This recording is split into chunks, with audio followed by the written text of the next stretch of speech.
Good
afternoon and good evening or good morning to everyone. So today topic is, which is meditation. So I taught already many times already. I don't have any special method and any how to say, new thing to say. So most students already hear many times. All of you know what I say, what I teach always.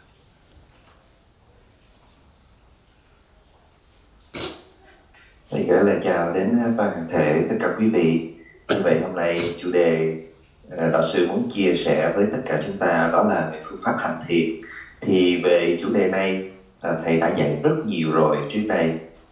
Chúng ta đã nghe. Hôm nay thầy sẽ hướng dẫn chúng ta thực hành cái kỹ thuật này lại lần nữa. Cũng không có gì mới, nhưng chúng ta cần nghe để có cái phương pháp thực hành. Và các đệ tử đa phần thì chúng ta cũng đã từng nghe rồi. So however, when you learning Dharma, when you practice, or when you recitation, visualization, anytime, as I said, always, all of you, so which is very, very important. And with the generating Bodhisattva mind, when you listen to Dharma teaching and contemplation and the meditation, so then always, which is virtuous actions, and the beneficial to self, beneficial to all other sentient beings as well. So we taught generating Bodhisattva mind, still, which is positive actions, but less get beneficial. So therefore, even you do short-term practice or long-term practice, which is a carry, right motivation with the generating Bodhisattva mind, so then that can automatically beneficial to self and beneficial to all other sentient beings as well.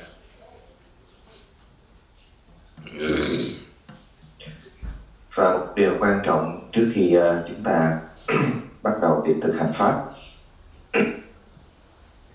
dù rằng là chúng ta thực hành văn tuệ, tư tuệ hay là tú tuệ thì cũng nên hãy luôn luôn nhớ cần có Bồ Đề tâm của chúng ta làm động cơ cho việc thực hành, giúp cho cái sự lợi ích của việc thực hành pháp nó sẽ tối đa cho bản thân chúng ta và cho chúng sanh. Thì khi mà mình đã thực hành pháp, mình thực hành thiện hành, bất kể là thiện hành nào, nếu chúng ta quên khởi phát tâm Bồ Đề của mình thì vậy là sẽ không có nhiều. Và dù chúng ta thực hành cái thời khóa mình rất ngắn hay là dài hơn thì luôn luôn nhớ rằng tâm Bồ Đề cũng là cái nền tảng. Có như thế cái lợi ích đem lại cho chúng ta sẽ viên mãn và hoàn hảo. So before when you practice, so in the past already we did many times that ways, and each time when you practice, which is very, very important, short Guru Yoga practice. Short Guru Yoga practice, so that we recosting extraordinary blessings from unbroken lineage. When we receiving blessings, when you practice, so then result is totally different, you know. So therefore, very, very important to we having receiving blessings, and then we practice, so more, how to say, significant and more beneficial.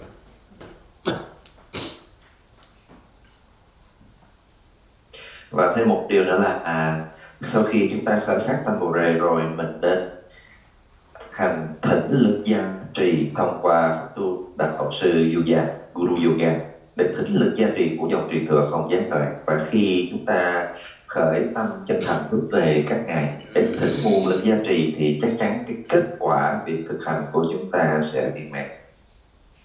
So when we practice Guru Yoga, so you can for instantly crown of the head, 1,000 petals lotus, and the flat moon disc, and the Buddha Vajradhara, and also from Dharmakaya Buddha Vajradhara to enter teacher, all the lineage masters, now crown of the head, and fully they are sit, and also guarantee and giving me and the blessing. This blessing can make beneficial to realization essence of the nature mind.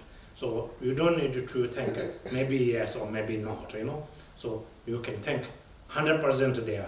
So if you are not really familiar, not really clear visualization, no need to worry, because everything in mind, you know. You think already there, it's already exists there, already. Maybe yes or maybe not. As then also result which is that way, you know. Why I'm saying this? So Buddha Shakyamuni says, whoever have, which is pure mind, and the Buddha said, Buddha is not just stay one place. Individually you're crowned of the head, or individually in front of you, Buddha always appears. So that means Buddha says, you know, everything is in our mind. So actually that is very, very true. We can talk about the later, you know.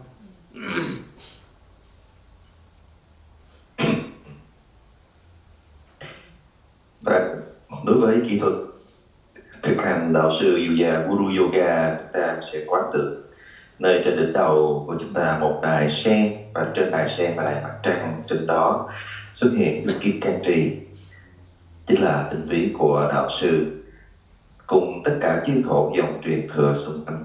Và khi chúng ta quán được tập hội các ngày rồi thì mình sẽ thành tâm thỉnh nguồn lực gia trì, nguyện rằng các ngài hãy ban cho con nguồn lực gia trì để có thể chứng ngộ được bản tâm ngay trong thời khóa thực hành này. Điều quan trọng trong pháp hành này là chúng ta phải có niềm tin chắc thật, chắc chắn rằng chư tổ và đạo sư đang ngự trị nơi không gian trước mặt hoặc trên đỉnh đầu của chúng ta.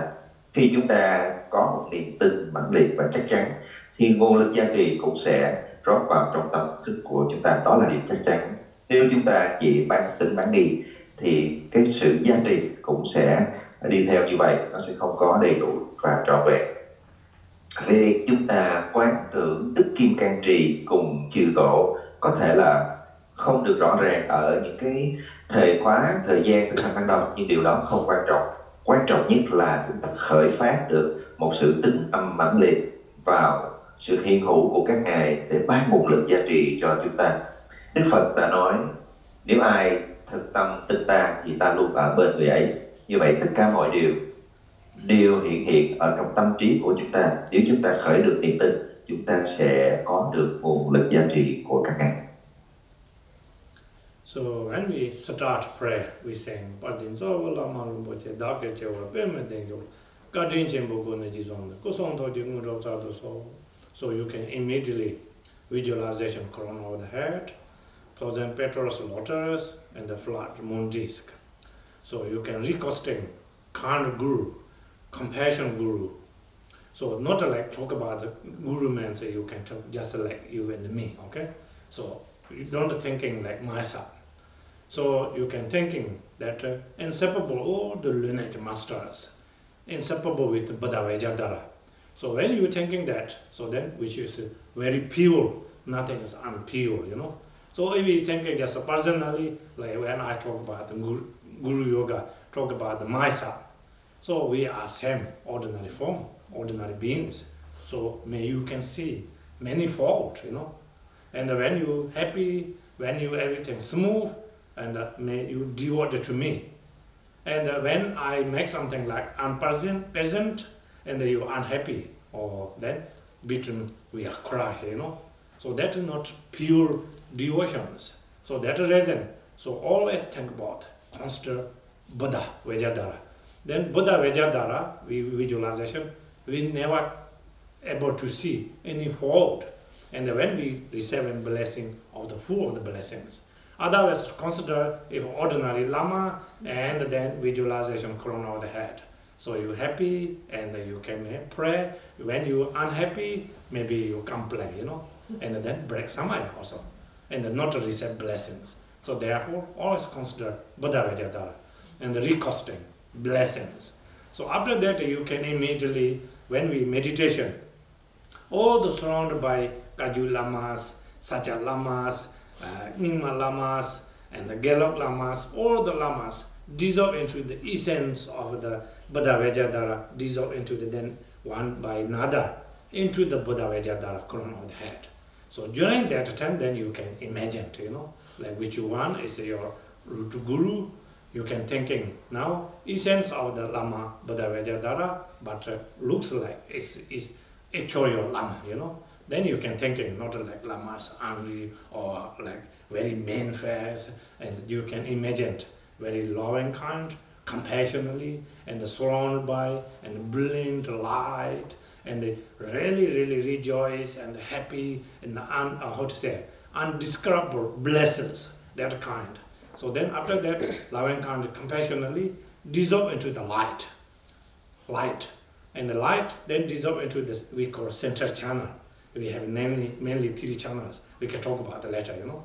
And the center channel here dissolve into the center channel, then it will turn into light, you know. If you visualization solid lama, bone and muscle and blood have then very difficult to dissolution, you know. But this is represent of the light is shunyata. Dissolve into the shunyata dissolve into the shunyata, very easy. So into your heart, you can visualization your heart bring into the center of your body, and imagine that you can that shapes like egg concept into the here and heart. So now my body, speech, mind, and all the lineage masters, body, speech, mind turn into inseparable. And then you can thinking before you practice or during the practice time. So whatever all the lineage masters have blessing, compassion, knowledge, wisdom, I also exactly have the same.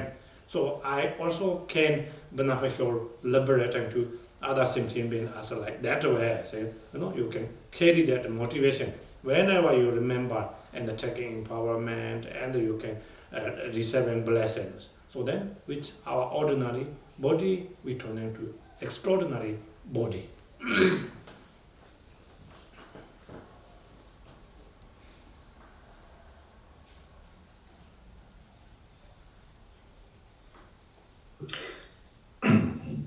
Và đối với phần mà chúng ta quán đạo sư Du Gia để thỉnh nguồn lực giá trị, thầy đã dạy nhiều lần và thầy nhắc thêm để chúng ta nhớ kỹ và nhớ sâu hơn. Đó là khi chúng ta quán tưởng nơi trên đỉnh đầu của mình đài sen và đài tràng, trước đó xuất hiện đức kim cang trì bất nhị bên chư tổ truyền thừa, cũng là bất nhị với đạo sư của chúng ta, thì mình sẽ khởi tâm chân thành bằng tất cả lòng thành kính hướng về Ngài để thỉnh nguồn lực gia trì.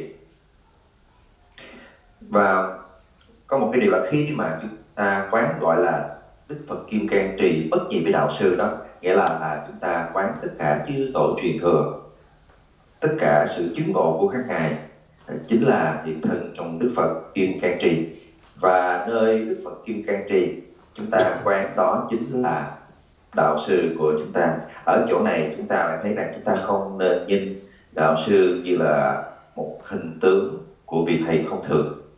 Tại vì khi chúng ta nhìn thấy thầy chỉ là hình tướng của một vị thầy thông thường thì chúng ta sẽ dễ gợi lên những suy nghĩ thầy cũng như ta, cũng như là con người có những lúc vui lúc buồn, và như thế mình lại có cái sự bám chấp vào làm cho chúng ta tạo sinh những cái điều bất thiện nghiệp. Tại vì khi nhìn một vị thầy thường, nếu thầy vui thì chúng ta cảm thấy vui, nếu thầy có thì chúng ta cảm thấy là không vui.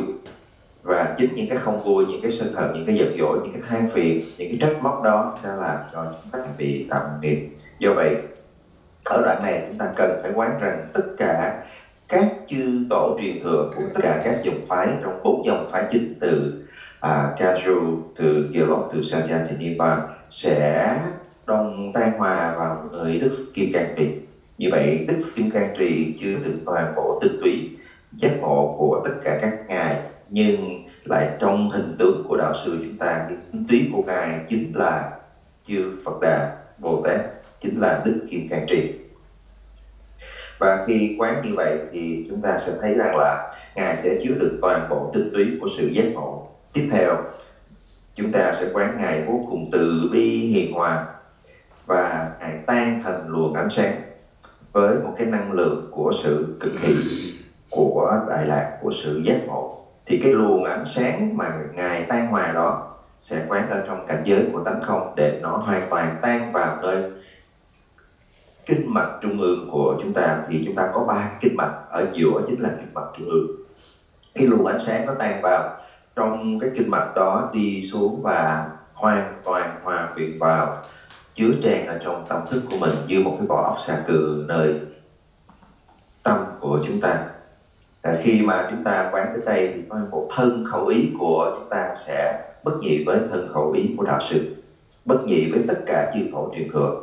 Các ngài có được bao nhiêu trí tuệ từ bi, chúng ta có một niềm tin chắc thật chúng ta cũng có được bấy nhiêu từ bi trí tuệ để làm lợi ích cho khắp tất cả chúng sinh. Và mình luôn có được cái niềm tin như vậy, luôn luôn mang cái động cơ tâm nguyện như vậy.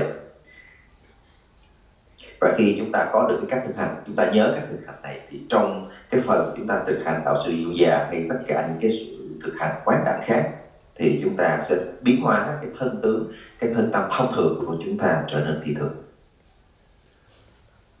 So especially when you wake up morning, which is very very important, just wake up and then not walk away. When you have a chance to practice, and especially if you have Selangor altar, if you can practice an altar. If you don't have altar, just even you can sit down in your bed, like 7 minutes, 7 minutes. Firstly, you can breathing out, and then deeply 3 times. You can little better exercise the body. When you exercise, so that can clarify our channel systems. So then after that, as I said, Guru Yoga practice, 7 minutes, and then you can meditation and also requesting blessings. So when you have extraordinary devotions, so when you visualization, take empowerment, all the lineage masters inseparable with the Buddha Vajradhara, eventually you can feel, when dissolve into the light and dissolve into your heart. You can feel sensation of it, you can feel blessings. So when you everyday practice that, daily your life, you can feel you are safe and you are blessed, whatever you do. And not so easy to, you frustrating, angry, and showing off emotions, because blessing, and that can. And then same time, after you finish, so you can thinking, oh, I have extremely lucky, because this evening when I went to bed, I have chance to wake up and I can practice, and that continually maintain my life into the Dharma, whatever you have, you can enjoy, and then you can practice. So that can make you always more happy and really meaningful, Otherwise, sometimes we're thinking ordinary life, ordinary beings. So we have like full of the money, very powerful possessions, and all those things we thinking is to make it happy, but not really, Like you have more power and you have more all these ordinary materials. So this can make you more stressful and more uncomfortable things. So therefore, that reason Buddha said, whatever we have, so you can realize, you can rejoice, you can analyze, you know. So actually you can live your life as a really meaningful life, you can see. So actually that's really true, you know. You can see there are so many different types of levels of people. Some noble rich, some average, and some so-so, some very poor. But whoever have a thinking positive mind, so you can see even their life maintain happinessly. So if you are noble rich, if you have so much greedy, self-grasping, you will never be happy, you know. Always very stressful, always emotions, always very unpleasant. So therefore, that reason Buddha said, everything in your mind.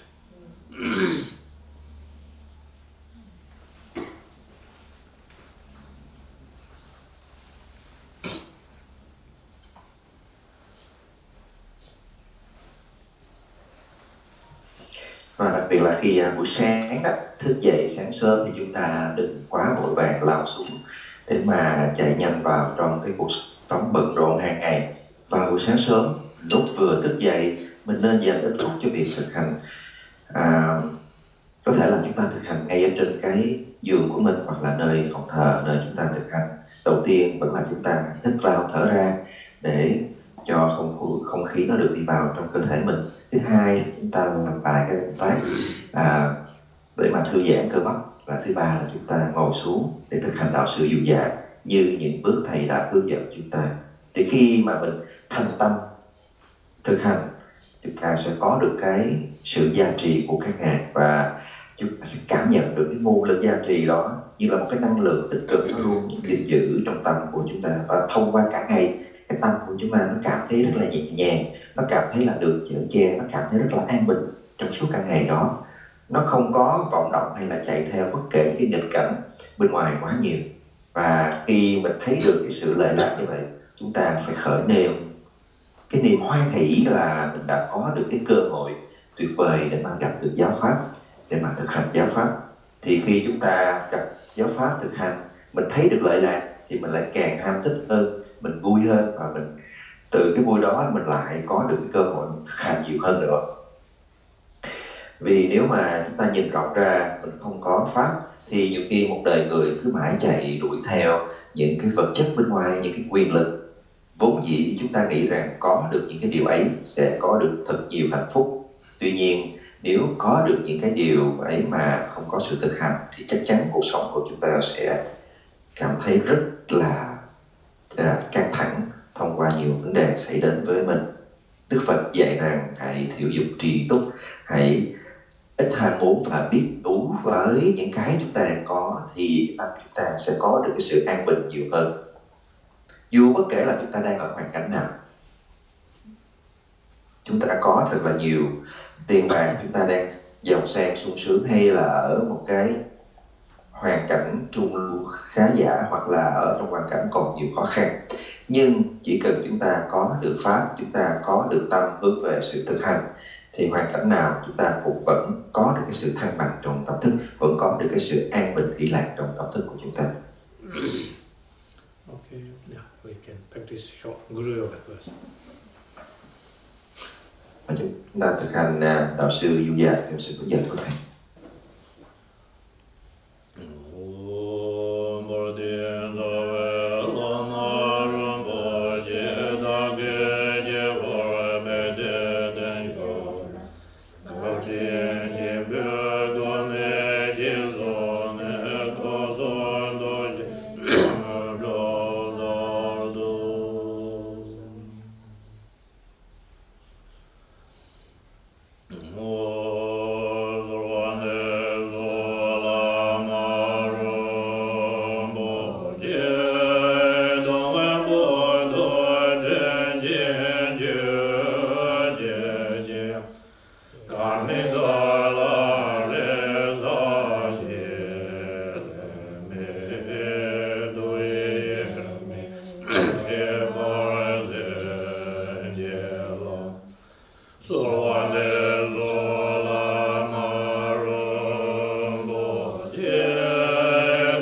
So, Guru Yoga is extremely important, okay?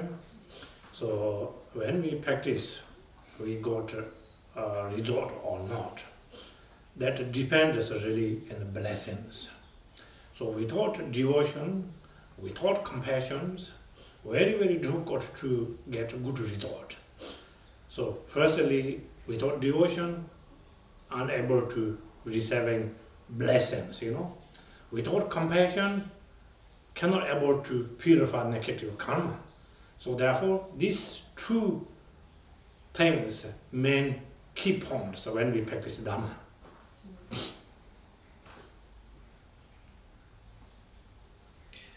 Như vậy, cái phần mà chúng ta vừa được nghe về thực hành tạo sự dịu dàng là hết sức quan trọng, đặc biệt trong việc thực hành kim cang thừa. Vì khi chúng ta thực hành và không đón nhận được cái nguồn lực gia trì, thì chắc chắn chúng ta sẽ không có được cái kết quả trên bước đường thực hành tâm linh của mình. Và muốn có được cái nguồn lực gia trì thì cần phải có được cái lòng sùng một.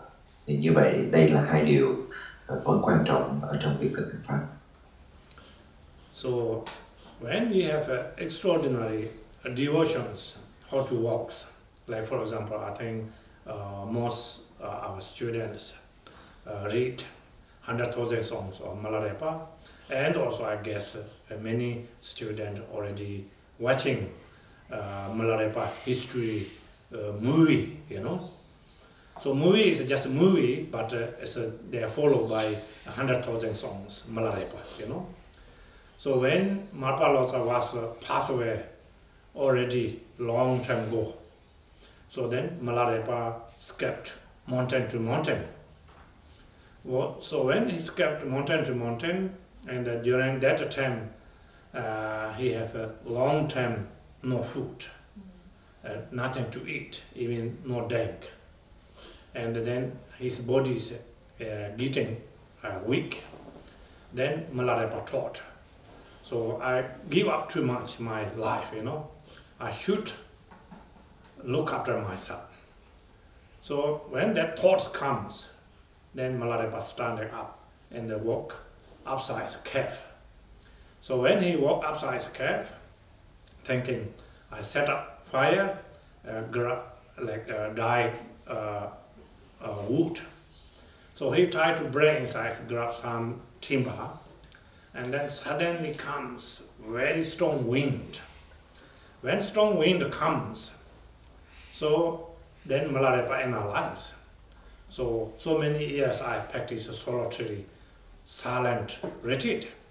Still, I have so much self-grasping, as I'm not good enough, you know. Then wind, he said, if you want to take dry wood, you can take dry wood. And he wearing white cotton, only very thin, like thinner than this. And then also wind blow up.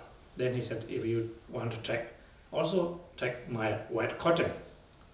And then Milarepa very weak, and then he fell down there, Milarepa unconscious. When unconscious, Milarepa wake up. So he's standing there, sit, and then he can see.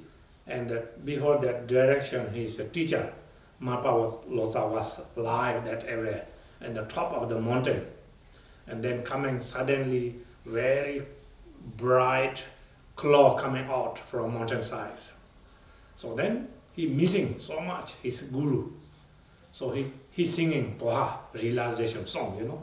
He have 62 well-known voice. He's standing there and also singing song. He said, if now my great father, Mapalota, alive, I immediately go to visit him. And also his consort, Yom Damima, is an emanation of the Vajra Yogini. She is a very kind one and compassionate one.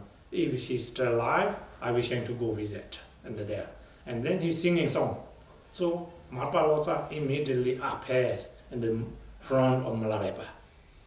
Then Mapalota asks Milarepa, why are you calling me? What reason? Then Milarepa another singing song, that reason. And then he said, that obstacles, you know. And also then same time he can able to receiving and teaching during that time, Mapalota. Mapalota already passed away 30-40 years already that time. Still able to meeting, you know. So devotions extremely important. Not devotions just irrational, ordinary devotions, you know. So when we have extraordinary devotion, guarantee we can get that kind of result.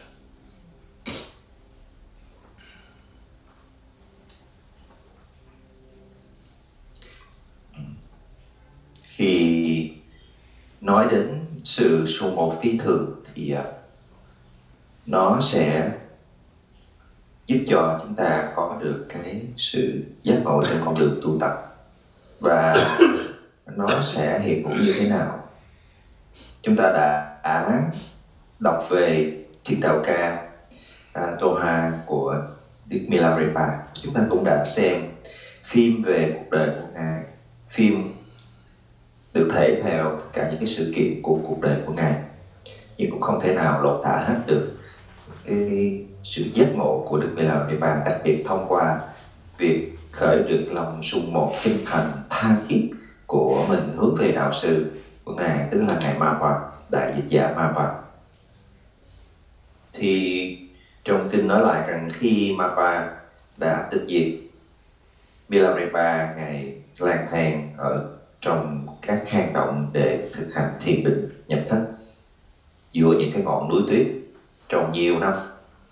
Thì một hôm Ngài nghĩ rằng ta đã thực hành khá lâu rồi, thôi bây giờ mình cũng luyện một chút giải lao để lo cho cái thân này. Thế là ý niệm vừa khởi lên, Ngài liền đứng dậy khỏi đệm thiền và đi ra ngoài cửa hang, định rằng sẽ đi nhặt một ít cành củi để mà nhóm lửa nấu trà.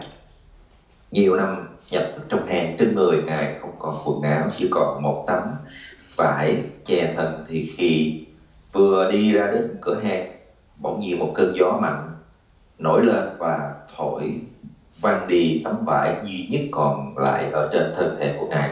Thì như một phản xạ, ngay lập tức Ngài giơ tay tính với chụp lại tấm vải. Ngay tại chỗ ấy, Ngài thấy rằng mặc dù ta đã thực hành thật nhiều năm, Vậy mà bây giờ còn một cái ít vật chất tấm vải đó mà ta cũng cố gắng để mà níu giữ lại. Thì vừa suy nghĩ như vậy xong thì Ngài quá mệt và Ngài ngất xỉu. Thì khi Ngài xỉu như vậy, tự nhiên trong lòng Ngài khởi lên một nỗi nhớ vô cùng da diết hướng về thầy của mình, tức là Ngài Marva. Và Ngài nghĩ rằng nếu thầy của ta như một vị Phật còn sống, nếu sư mẫu của ta như là một hiện thân của Đức Vajrayogini còn sống, chắc chắn ta sẽ đến thăm thầy và sư mẫu của ta.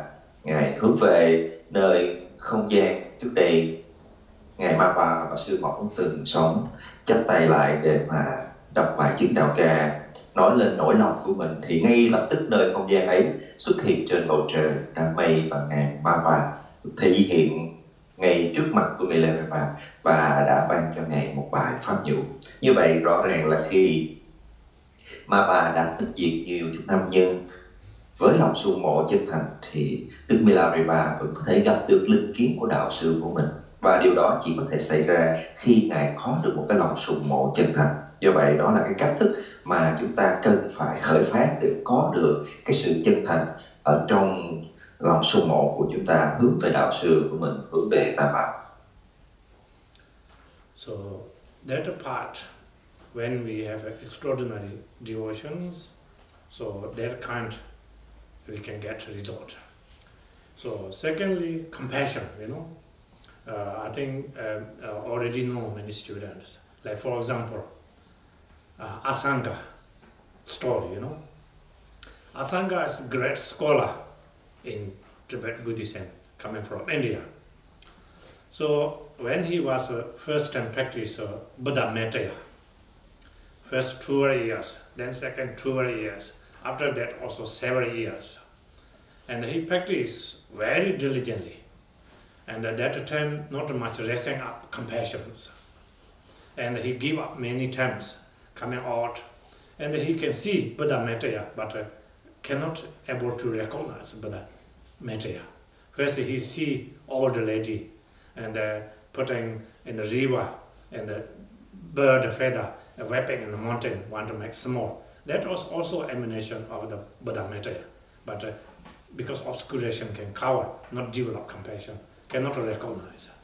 And the second one, old man, when he gave up, coming out, and the old man also sending, and the very big piece, metal beam, he want to make sewing mirror. That also Buddha Mettaya, but he cannot recognize because obscuration can cover.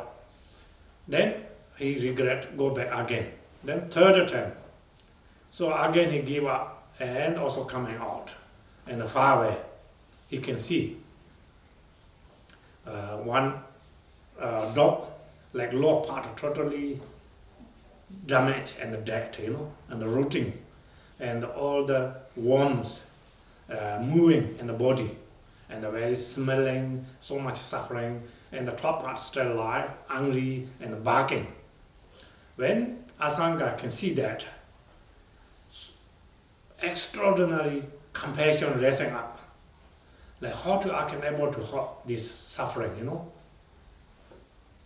Then he thinking, if I using my finger, move out all the worms, I hurting worms, not good, Then which solution is better? Then Asanga think. I think best solutions using my tongue to wipe out all the worms. That kind of extraordinary compassion rising up. So when Asanga close eye and the bow down and the try to wrapping dog's body that all the worms, but not a dog that is a Buddha Mettaya, Then Buddha Mettaya immediately appears in front of Asanga. So then Asanga taught. What happened? I practiced many years, cannot see until now. Then Buddha Mettaya taught Asanga. Because you practice very diligently, but you are not generating bodhisattva mind, not develop compassion. And then obscuration can cover everything. You cannot able to see me until now.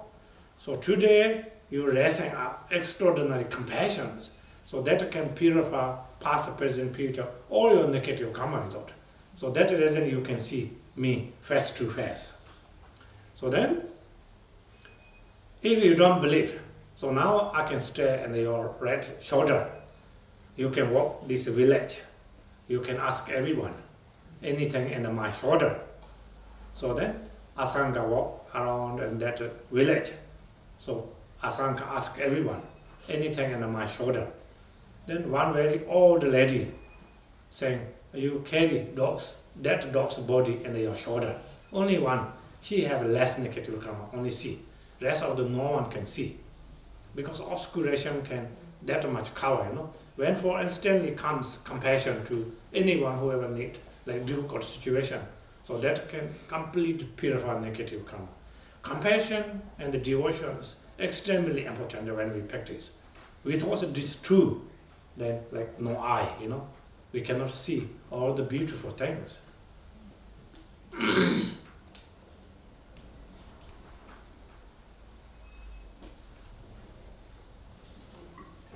Và như vậy đến một cái điều quan trọng thứ hai, thứ nhất đó là sự sùng bộ chân thành, và thứ hai đó là lòng từ bi. Chúng ta cần phải khởi phát lòng từ bi để làm cho cái kết quả nó được hiện hữu trong pháp hành của mình. Thì khi mà nói về câu chuyện của lòng từ bi, thầy lại kể cho chúng ta nghe câu chuyện của ngài vô trước. Segar là một đại học giả Ấn Độ thời bấy giờ rất là nổi tiếng. Thì ngài phát nguyện để thực hành cái pháp tu của Đức Phật Di Lặc, và trong suốt 12 năm nhập tịch để mà thực hành thì có nhiều điều xảy ra. Đó là sau 3 năm đầu tiên liên tục thực hành không gián đoạn, tuy nhiên ngài cũng không có chút kết quả nào, thì quá nản lòng, ngài lại rời bỏ thất và đi xuống núi. Lần đầu tiên đi xuống như vậy thì gặp người phụ nữ đang dùng một cái cọng lông và mài một cái ngọn núi để cho nó mòn đi, để ánh sáng mặt trời có thể chiếu vào nhà bà ta. Lúc ấy không biết được người phụ nữ ấy chính là Đức Phật Di Lặc hiện thân để hỗ trợ ngài vượt qua cái cảnh trên đường tu. Thì khi thấy hình ảnh ấy, ngài lại có thêm động lực và quay lại hang để tiếp tục thực hành. Thì khi trở về thất thực hành thêm một thời gian nhiều năm nữa vẫn không có được kết quả, ngài lại xuống núi lần nữa. Và khi lần này bỏ đi thì lại gặp một người đàn ông khác đang dùng một cái thỏi sắt rất là lớn mài cái thỏi sắt đó. Thì khi ngài hỏi, người đàn ông mới nói, ta mài cái thỏi sắt này để cho nó nhỏ lại thành cây kim để mà ta có thể mài vá. Ngài nghĩ rằng là người đàn ông đi làm một cái việc thật là vô bổ, nhưng mà cái sự tinh tấn của ông ta thì đúng là không thể nghĩ bàn khi mà mài cả một cái thỏi sắt to lớn để mong nó trở thành một cây kim. Trong khi ta đang thực hành diệu pháp để đạt được cái sự chứng ngộ, mà ta lại có thể bỏ đi như thế này.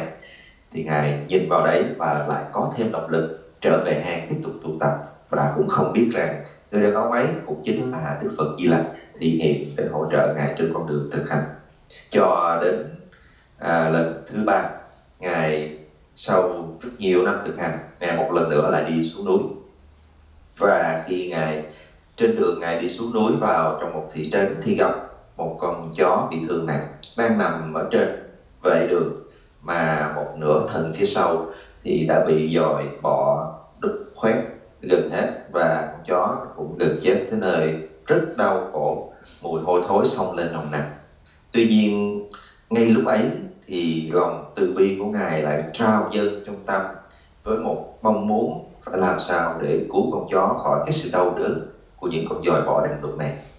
Nhưng nếu ta lấy tay mà bắt chúng ra có thể làm chết những con dòi nhỏ bé ấy.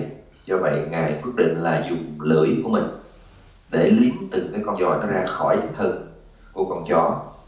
Thì với lòng từ bi ngập tràn, ngài le lưỡi cúi xuống, thì lúc ngài liếm thì không phải vào những con dòi mà liếm xuống đất. Thì ngay lập tức lúc ấy Đức Phật Di Lặc xuất hiện nơi ngay trước mặt ngài. Và khi nhìn thấy dung nhan diện kiến được Đức Phật Di Lặc, ngài đã hỏi ngay tại sao con thực hành ngài bao nhiêu năm mà không thị hiện, mãi cho đến ngày hôm nay ngài mới thị hiện trước mặt con.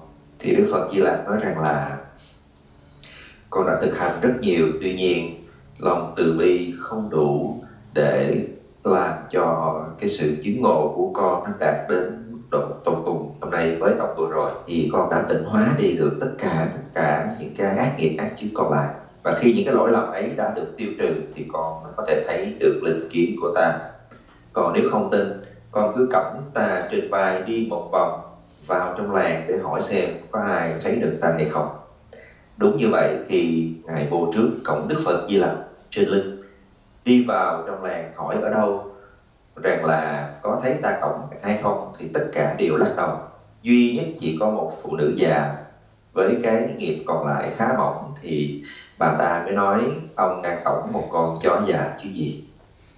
Như vậy thì lòng từ bi và sự sùng ngộ phi thường là hai yếu tố vô cùng quan trọng, hỗ trợ và là nền tảng trên con đường tu để giúp chúng ta có được cái sự thành tựu pháp tu của mình. Không có từ bi và lòng sùng mộ là không có đôi mắt để mà chúng ta có thể thấy được cái kết quả, thấy được những cái điều đẹp đẽ. So, secondly, I like to explain why we need meditation. Meditation is extremely important. Generally, we have, and we call it Lu Tan, Sem. Lu means our body, Sem means our mind. So we are reborn, redied, beginning to until now. How many lifetimes we are reborn, redied? So we always concern our body. We never think about, never concern our mind, So all the miserable situation, suffering, experienced by actually on our mind. Our body is very much like guest house, So many different types, levels of guest house. 5-star guest house, 2-star guest house, 1-star guest house, We have so many types, different stars in our conditions. So from beginning to until now, if we caring our body that much, if we concerned and caring our mind, we are not longer suffering. So we are end of the suffering, end of the samsara also, But not, we don't do that ways. So we always concern our body, never consider, never thinking our mind.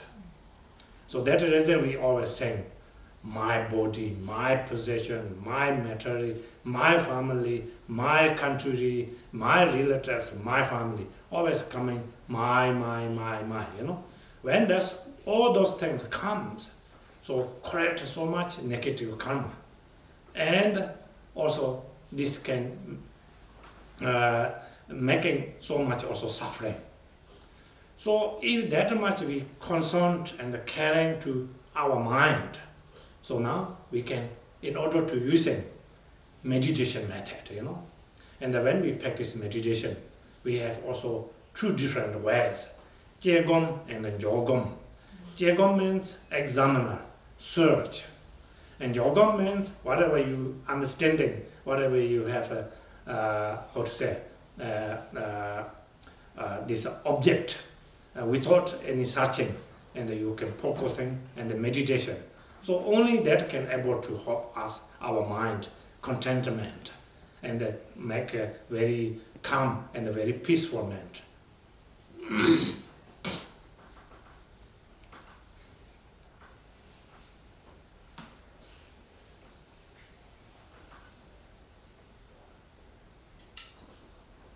Và qua câu chuyện đấy thì chúng ta hiểu được cái sự quan trọng của cái tâm từ bi nó như thế nào đối với những người thực hành giáo pháp. Và chúng ta có cái thân và có cái tâm. Nhưng mà từ vô thủy cho tới bây giờ, chúng ta đã tái sinh đi tái sinh lại không biết bao nhiêu lần. Nhưng mà hầu như tất cả các cuộc đời của chúng ta, đa phần những cái năng lượng hay những cái năng lực của chúng ta đều dồn vào lo cho cái tấm thân nhiều hơn là chúng ta lo cho cái tâm thức của mình. Thân này chẳng qua nó cũng chỉ là một cái khách sạn, một cái cách ví von như vậy. Dù rằng cái điều kiện của thân nó là khách sạn 1 sao, 2 sao, 3 sao hay là 5 sao, 6 sao, nó cũng chỉ là một cái nơi trọ và cái tâm thức mới là cái sẽ đi theo chúng ta từ đời này qua đời khác. Tất cả mọi cái khổ nó cũng chính là từ nơi tâm thức mà xuất hiện. Thầy nói nếu chúng ta lo cho cái tâm thức của mình như chúng ta lo cho thân thì có lẽ giờ này tất cả chúng ta đã diệt đi gần hết những cái khổ đau và đến từ với bến bờ an vui giải thoát. Thường thì đa phần vì lo cho thân cho nên chúng ta chấp vào ấy như là một cái ta mà gọi là chấp ngã.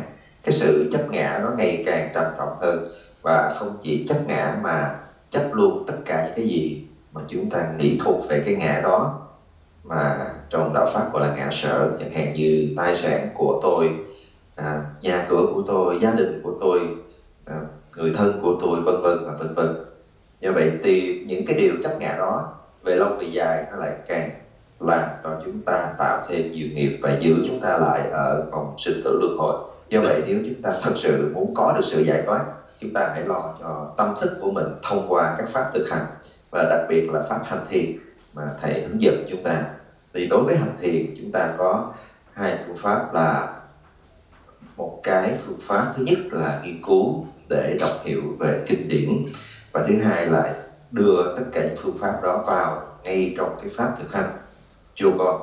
Thì khi chúng ta áp dụng những cái phương pháp thực hành này, chắc chắn rằng là sẽ giúp cho tâm thức của chúng ta sẽ được cải thiện, nó giúp cho tâm thức chúng ta có được an bình, có được ý lạc và có được hạnh phúc. So, if we are intelligent, if we are smart, so most important is really taking care, concern to our mind, not much our body, you know. Body we can take care easy. Like for example, if you every day concern to your body looking good, and then go every day and maybe every week one time and the beautician, like all the wrinkles move, black dots move, every day like shining. Your gray hair turning to also black hair. And when you are 80, 90 years old, still your 30 teeth is very bright and very tidy. But when we died, that cannot able to help our mind, you know. And I think that can make it more aggressive and more anger and more attachment.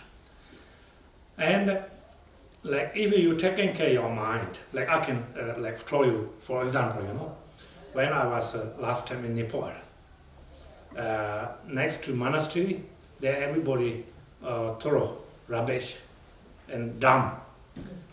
If when we are normal, we cannot able to handle, you know. In Nepal, generally dirty, but also extremely smelling. And next to that dump, one lama, he was living there. He's not wearing monk's robes, but just wearing choba. I know he's a good practitioner, you know. Morning he wake up from there, then go stupa, and then practice. If ordinary people cannot able to handle that smelling and dirty and so many like ruins, you know, glass there, but no bother him. He constantly morning go to stupa, night time come back to his like have small metal shed, you know, and he stay there. But when he pass away, everybody can see.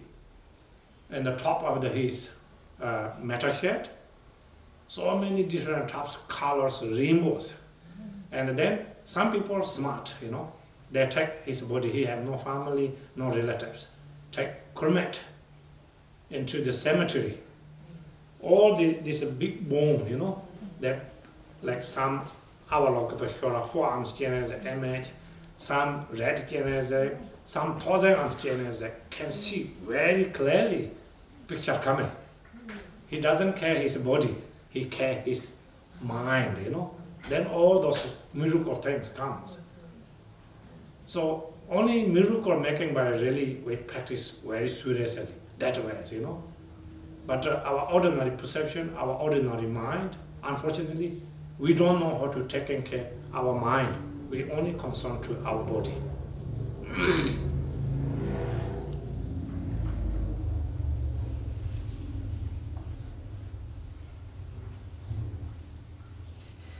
nếu mà chúng ta nghĩ rằng là mình thông minh, mình có hiểu biết, thì cái điều chúng ta cần phải làm để thể hiện điều đó chính là hãy dành thời gian và năng lực lo cho cái tâm thức của chúng ta, chứ không phải là cái thân của mình. Thầy thấy có nhiều vị một tuần nhiều khi dành tới 2-3 lần để mà đi spa, làm đẹp cho cái thân, làm cho cái thân nó càng ngày càng đẹp ra, nó trẻ hóa ra. Những cái điều đó mà khi vô thường nó xảy đến rồi thì nó không có cái hữu ích gì hết. Nhiều khi nó lại làm cho chúng ta càng ngày bám chấp còn nặng nề hơn vào cái thân giả tạm ấy. Thì thầy kể câu chuyện ở Nepal, gần tu viện của ngài có một cái mảnh đất trống. Thì hễ mà ở Nepal có cái mảnh đất nào trống mà không có rào đó thì thường là dân ở xung quanh đó nó coi như mặc định là một cái bãi rác, và tất cả những cái gì dơ bẩn ủ uế nó đều vứt đầy ở trong đó. Tuy nhiên ở trong đó thì có một cái chòi bằng tôn rất là nóng nực. Thì ở đó có một vị thầy không mặc áo tu, nhưng thầy biết ông ấy là một người tu hành cực kỳ tinh tấn, sống ở đó. Thì khi vị đó sống ban ngày là vị đi đến bảo tháp để mà thực hành, rồi ban đêm lại về thực hành ở nơi cái chòi lá giữa một cái bãi rác mà hết sức là dơ bẩn, đầy ruồi nhạt như vậy. Và ngài ấy vẫn ở nhiều năm để mà thực hành. Rồi đến lúc ngài tịch đi, ngài mất đi, thì nơi trên cái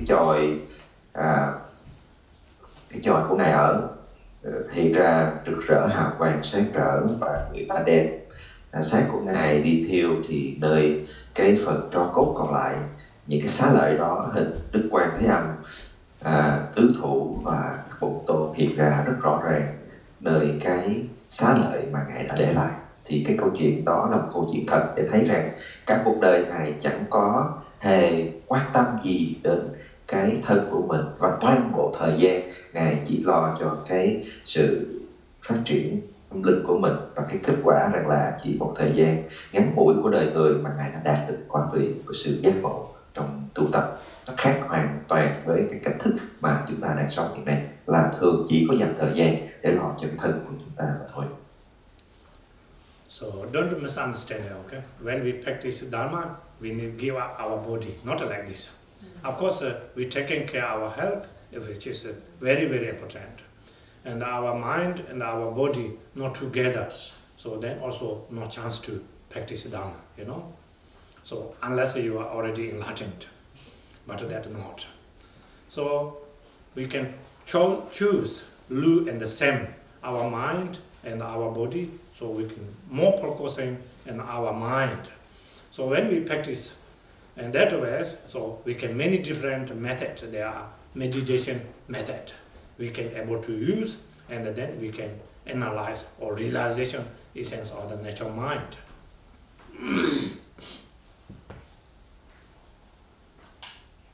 Ý của thầy đây là chúng ta không phải hãy đi tu là chúng ta vứt bỏ cái thân của mình mặc sao cũng được, mà chúng ta chỉ cần làm sao chăm sóc ở cái mức độ vừa đủ để giúp cho cái thân có được sức khỏe khỏe mạnh. Thì vì có được cái thân thật khỏe mạnh thì chúng ta có thể thực hành được, chứ chúng ta không phải là dành quá nhiều thời gian để mà chăm chút để cho cái thân này càng đẹp lên. Và khi chúng ta thực hành thì đặc biệt là thông qua pháp hành thiền, thì cái việc hành thiền này là cái việc giúp cho hữu hiệu nhất, làm cho tâm thức của chúng ta sẽ ngày càng phát triển. So when we practice meditation, early as I mentioned two different ways, Jegom and the Jogom. Jegom means and the examiner, like even when teacher giving teaching. So whatever you have a dot, you can search in a book. This time even you can watching on the YouTube. There are many great teachers teach. You can listening and compare to, and then you can practice. You know, Jogam means and whatever you learning from your teacher when you practice that Jogam. So that time you don't examine. Whatever you understanding, you can using this object, and then you can focus on concentration. This is called Jogam, Jegom and Jogam.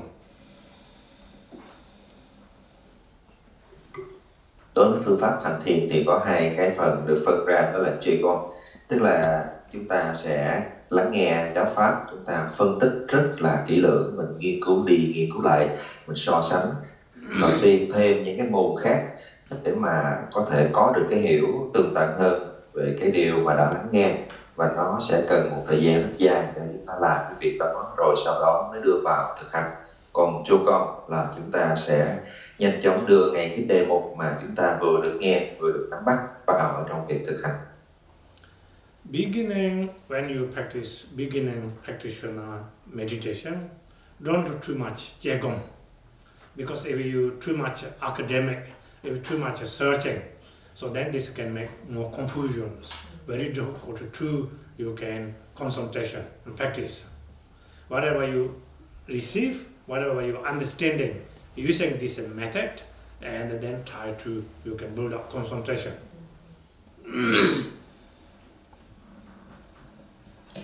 Ở giai đoạn đầu khi thực hành chuyển định tâm thì chúng ta đừng quá đi theo hướng chê con, tức là cái hướng mà cứ phân tích rồi nghiên cứu, rồi phân tích rồi nghiên cứu rồi so sánh như vậy, nó sẽ mất khá nhiều thời gian. Chúng ta hãy sử dụng cái phương pháp Jogon, nghĩa là đưa ngay cái đề mục, đưa ngay cái pháp hành. Khi chúng ta đã thọ được pháp hành, mình hiểu được như thế nào, mình đưa ngay vào trong thực hành, và từ thực hành đó chúng ta sẽ hiểu ngày càng sâu sắc hơn. So only you practice in Jogam, also non-practice Jegam also not really good, you know, and a lot of the understanding. So then very difficult to you can how to say develop, progressing. Like for example, I think I taught that story many times also. When we talk about the 7-point Vairocana posture, so if you are not receiving instruction direct from teacher, if you follow only book saying, and the third gestures, Pumba Goshotra Jang, you know, like, so ego is landing in the ground, like saying in the text. So then you don't know. And then one Lama also giving meditation teaching, and then one also student follow just book, have not particularly follow teacher.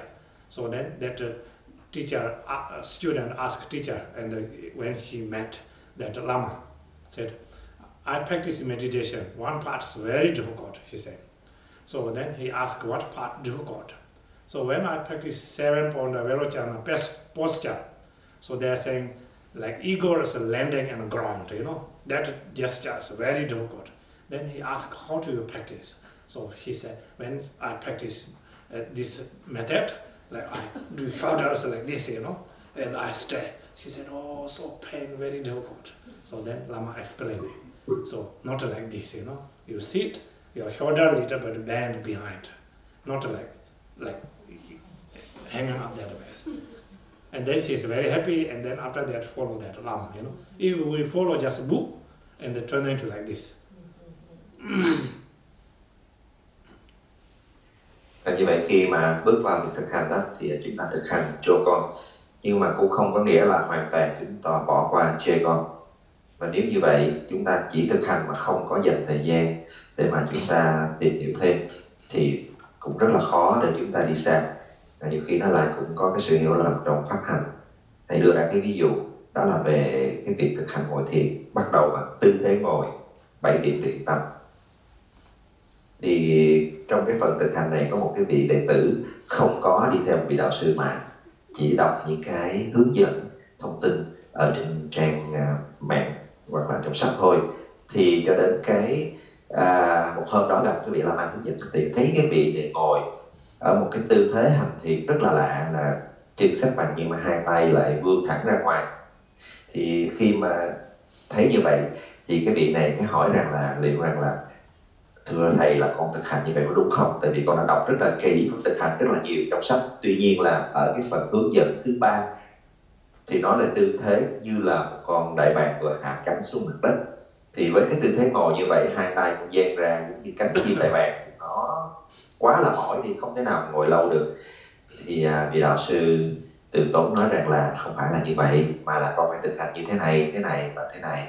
Thì sau khi đã hướng dẫn cái cách thức thực hành và cái tư thế ngồi đúng rồi, thì lập tức là cái vị đệ tử đã cảm thấy có được cái sự an lạc và cái kết quả ngay ở trong pháp hành. và từ đó là vị đi theo cái vị thầy để mà thực hành cái pháp tu hành thiền. Như vậy thì chúng ta thấy rằng nếu thực hành mà chúng ta thiếu đi những cái sự hiểu biết trong pháp hành mà không theo một đạo sư thì nhiều khi ta gặp phải những cái sự ấm trên cuộc đường. So when you using this true method, Jegom and Jogom, when you practice meditation, so gesture extremely important. If you can, your body flexible, having not any problems, meditation seat, much as you can, comfortable, not too soft, not too hard. So if your body condition, you cannot able to sit down on the floor and the sit meditation gesture, so even you can sit in the chair, but you can make body strict, not bend, not leaning to wall.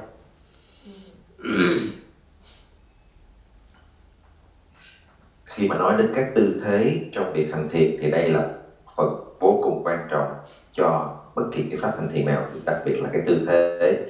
Thì nếu mà cơ thể chúng ta đủ cái mức độ dẻo dai cho phép chúng ta ngồi xuống đệm thiền thì sẽ rất là tốt. Còn nếu không thì buộc chúng ta phải ngồi trên ghế hay là nơi nào cao đó thì chúng ta vẫn có thể hành thiền. Nhưng mà cố gắng là bất kỳ tư thế nào cũng cần phải giữ cho thân thể có được cái sự cân bằng ổn định và giữ cho cái lưng chúng ta được thẳng. So now you remember we have a body and mind, body and the wind, you know, all very strongly connected together. So that reason gesture is extremely important. Vì chúng ta biết rằng là trong thân thể chúng ta có kinh mạch và có những cái năng lực chảy trong đó. Tâm thức chúng ta cũng vậy, nó cần phải dựa vào những cái điều này. Do vậy cái tư thế của cái thân khi hành thiền luôn luôn là điều tối quan trọng hàng đầu. So when you sit meditation gesture, we call the 7-point Vajrayana posture. So firstly, if you can, as a legs cross Vajrayana posture, like Buddha Kagyu, you can see in the present Buddha. First one. Second one, you can hand put together in your lap, and the two big thumbs joined together here, like Buddha Amitabha stay meditation gesture. Third one, body straight like arrow, not like bend right sides, left sides, behind and front, just straight. Fourth one, shoulder bend a little bit behind, not too much, otherwise you aching your back, little bit. Fifth, head little bit forward and front. Sixth, eye and mouth not complete close, little bit open, and eyes top of the nostril about 4 inch here, open little bit, not deeply and not complete close. Seventh, tongue is touching and the roof here, like this. Yeah, this is called 7-point Vajrayana posture, you know. Each also have a technique and also method and benefit. I will explain a little. Thì tư thế mà thầy đề cập ở đây chính là tư thế 7 điểm tỳ lô giá na với 7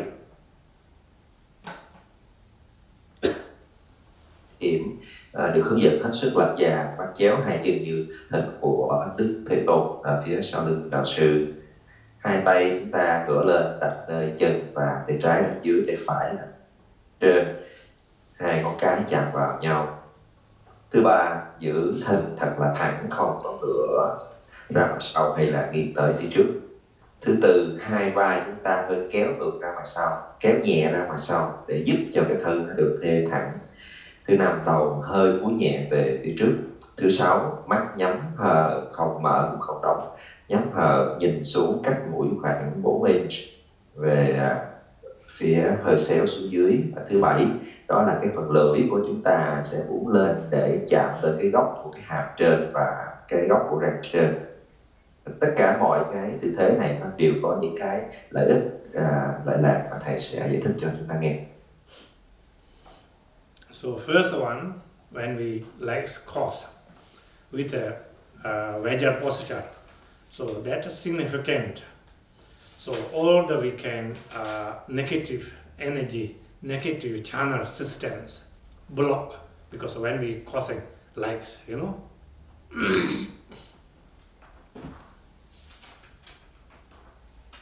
Đầu tiên đó là khi hai chân chúng ta có thể bắt chéo lại với nhau, khóa hai chân lại, thì nó cũng có ý nghĩa là nó sẽ khóa lại những cái nguồn năng lực và kinh mạch tiêu cực. And the secondly, when you put two hands together, right as on the top, left as on the bottom, touching and the two thumbs together, so that can also be beneficial to less confusions. Hai tay chúng ta đặt ở lên chân, ngửa lòng bàn tay trái ở dưới, tay phải đặt lên lòng bàn tay trái và hai ngón tay cái chạm vào nhau. Điều này giúp cho chúng ta cũng giảm trừ đi những cái sự mê mờ ở trong tâm thức. Third one, our body straight. So when we make a body straight, so we have generally our body 73 different channels, and then mainly we call 3 channels. Zawama and the blue one touching to top of the roof. Roma here, red, and the Jangma is white, and the 3 channels. And the making straight.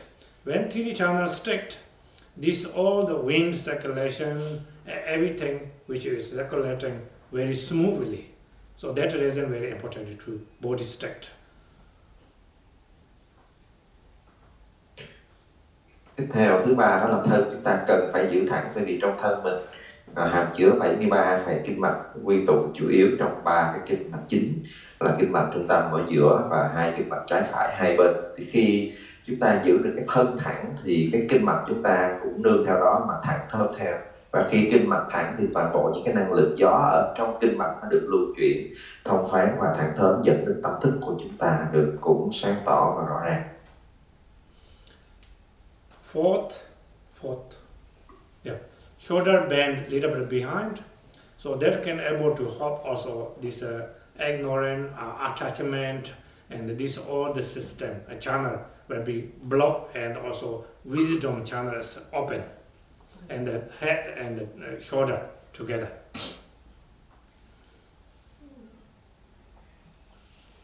Tiếp theo, thế thứ tư là hai vai của chúng ta hơi mở nhẹ về phía sau. Tư thế này nó giúp cho cái thân mình hỗ trợ được thẳng thớm hơn giữa cái phần thân và đầu của mình, đồng thời nó cũng mở được cái kinh mạch trí tuệ để phát triển. So now 6th gesture, eye and mouth not complete close, a little bit open. If we close complete, so you can see easy to fall down sleep, you know, and sometimes whoever have really ignorant, and then meditation is very much turned into sleeping pill, and then start meditation, start also snoring, you know. If you open too much your mouth, then also you landing in the wall, sleep. Maybe also fly coming into your mouth.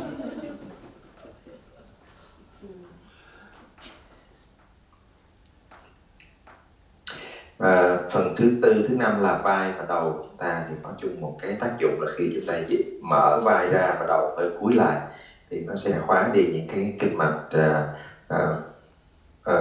mê lập và mở ra những cái kinh mạch của trí tuệ. Còn đối với cái tư thế thứ 6, mắt và miệng chúng ta khép hờ, là tại vì nếu mắt mà nhắm nghiền đó, rất là dễ buồn ngủ, rất là dễ dẫn đến hôn trầm trong cái thời khóa thực hành thiền của mình. Còn miệng mà cứ há họng ra như vậy, ngửa ra ngoài sâu, cái ruột nó bay vào trong cũng không có thực hành được. In US, no problem, no many rules.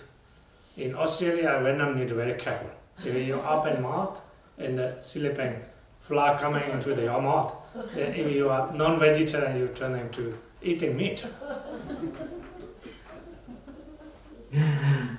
Thầy nói nói đùa ở Mỹ ít ruồi chứ Việt Nam với Úc mà mở ra quá ruồi nó bay vào đó, rồi lúc đó hết ăn chay thành ra đút con ruồi lại các bạn rồi. In US, less ruồi but have very big no one. ruồi. Yeah. Just joking that, you know.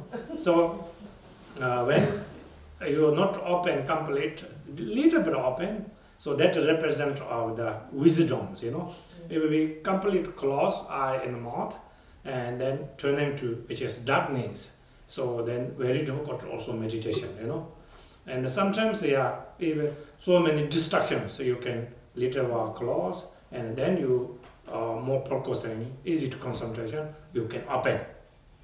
And then seventh gesture, tongue is touching in the roof, you know, and that you can also control less coming, how to say, slur, eh? Sometimes if you don't know, sometimes I can hear in the meditation, like go, you know. When you tongue touching top of the roof, less that distractions. Vụ ruồi nhạc là thầy nói đùa chơi thôi nhé. Còn khi mà mắt và miệng chúng ta khép hờ như vậy đó là chúng ta tránh cái gọi là đóng chặt, thì khi mà nhắm chặt lại tức là sự tăm tối. Khi chúng ta mở ra để có ánh sáng, chúng ta chỉ mở khép hờ thôi để chúng ta có được cái biểu tượng của trí tuệ. Tuy nhiên rằng là có những lúc á, mà bị tán tâm nhiều quá, nhiều khi chúng ta cũng cần nhắm mắt lại một chút, nhắm mắt lại cho giảm bớt cái sự tán tâm ảnh hưởng từ bên ngoài, rồi chúng ta lại tiếp tục mở con mắt khép hờ ra để tập trung vào trong cái đề mục hành thiền của mình. Đối với cứ 7 cái tư thế về lưỡi mà cong lên để chạm vào góc trên giữa cái hàm và cái góc răng đó, thì điều này nó giúp cho cái giảm thiểu sự bài tiết nước để cho cái việc hành thiền mình nó không có bị gián đoạn. Tại vì nhiều khi chúng ta ngồi trong một cái khóa hành thiền cứ phải nuốt nước bọt cũng ảnh hưởng đến bạn đồng tu của mình nữa. So after when we understanding this is 7-point Vairochana gesture, so this is when we practice meditation, we need to practice that way, okay? So after that meditation, many different methods, many different ways we can able to practice. So mainly, which is very, very important, we call Dremba and the Hiyin, you know. Dremba means mindfulness. Hiyin means awareness. So these main key points when we practice, you know. If you don't have Dremba, mindfulness, you cannot able to practice meditation. We never analyze, never realize whatever we make mistakes, you know. So we're using mindfulness, first one. Mindfulness, how we can use? So daily your life, morning to evening, we're using mindfulness. Mindfulness, not just like you sit down and then meditation, you know. Whatever your thoughts comes in your mind, doesn't matter, good or bad. Even you talk, even you start open your mouth, you know, you can use mindfulness. So when you mindfulness, practice every day, so then that can build up also awareness. Whatever you do, you recognize, you know. Normally we don't have mindfulness, then awareness never realize. So when anger comes, even you hold a knife, nearly hit someone, not recognize, or anger is so dangerous, you know. So if we have mindfulness, we can able to recognize. And then, incorrect one, we can make in order to correct ways.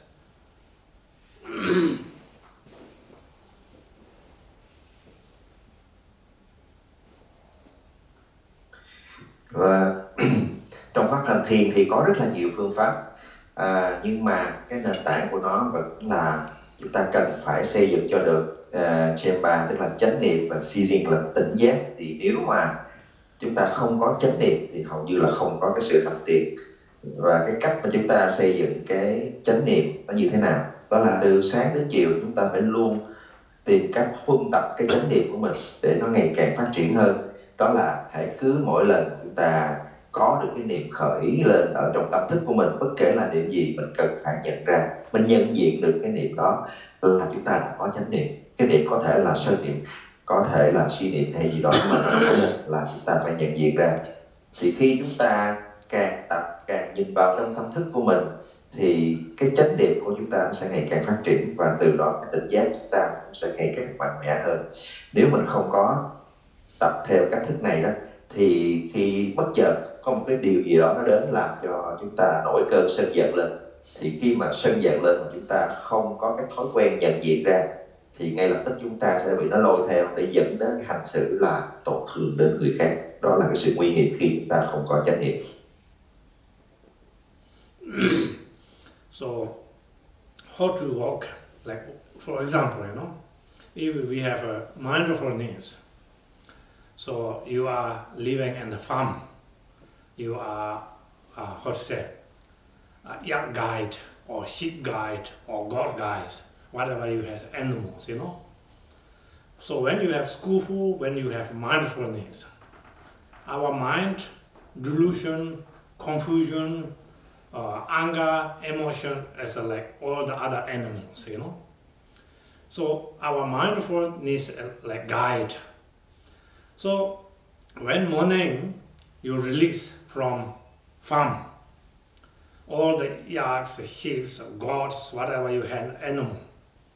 So if you have mindfulness, you keep an eye, not to let go every directions.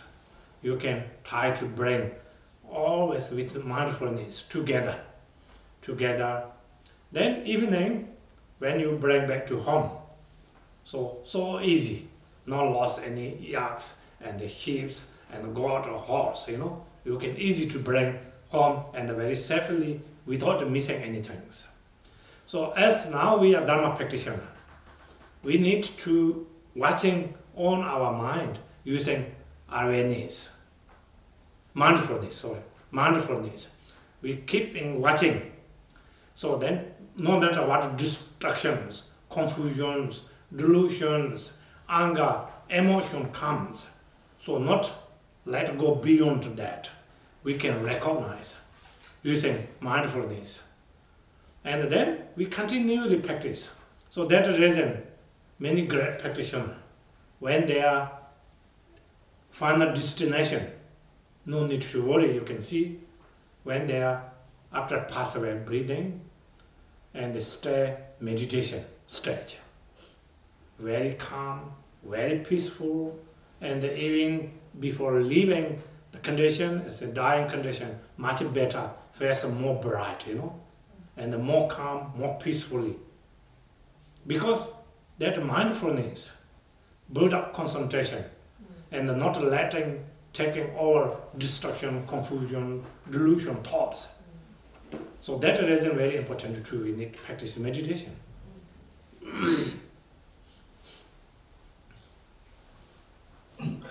Có một cái hình tượng ví dụ về cái niệm tưởng nó khởi lên trong tâm thức của chúng ta và chánh niệm để mà có thể nhận diện ra chúng. Đó là chúng ta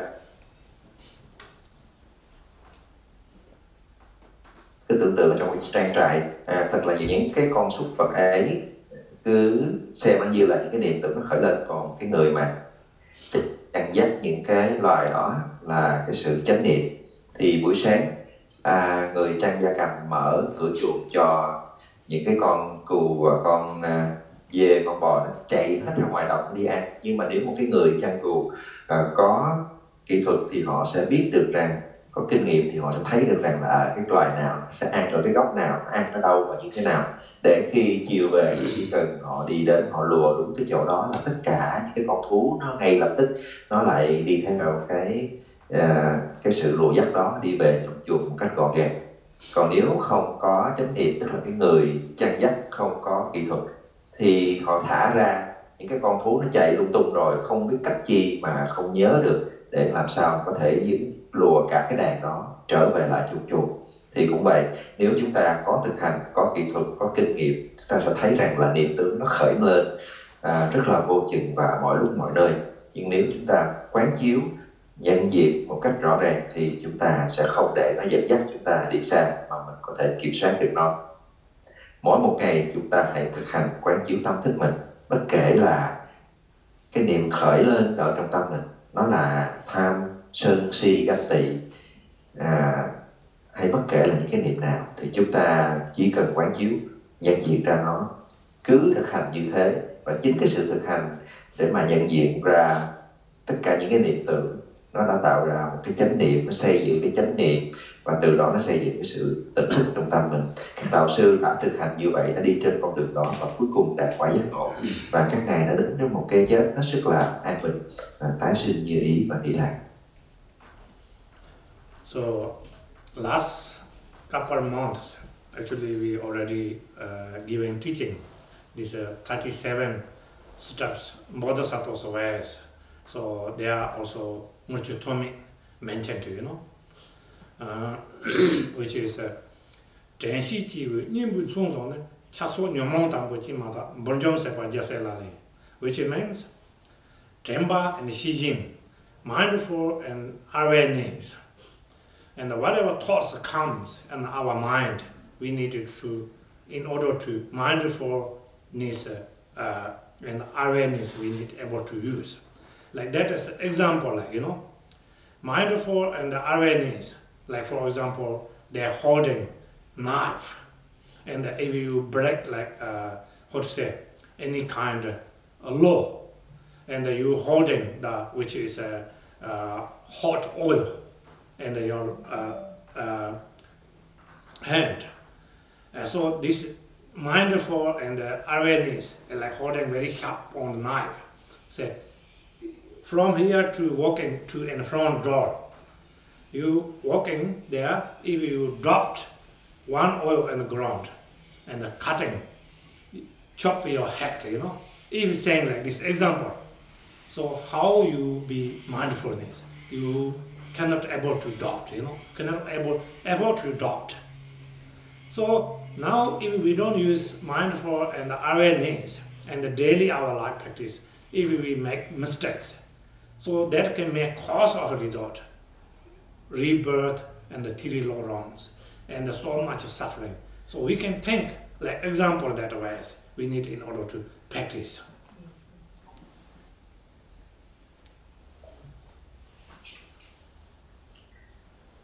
Trong những tháng trước thì chúng ta đã được nghe giảng về 37 pháp hành Bồ Tát của ngài Một Trúc Thúc Ê. Trong đó có đề cập đến cái sự quan trọng của việc thực hành chánh niệm và tỉnh giác.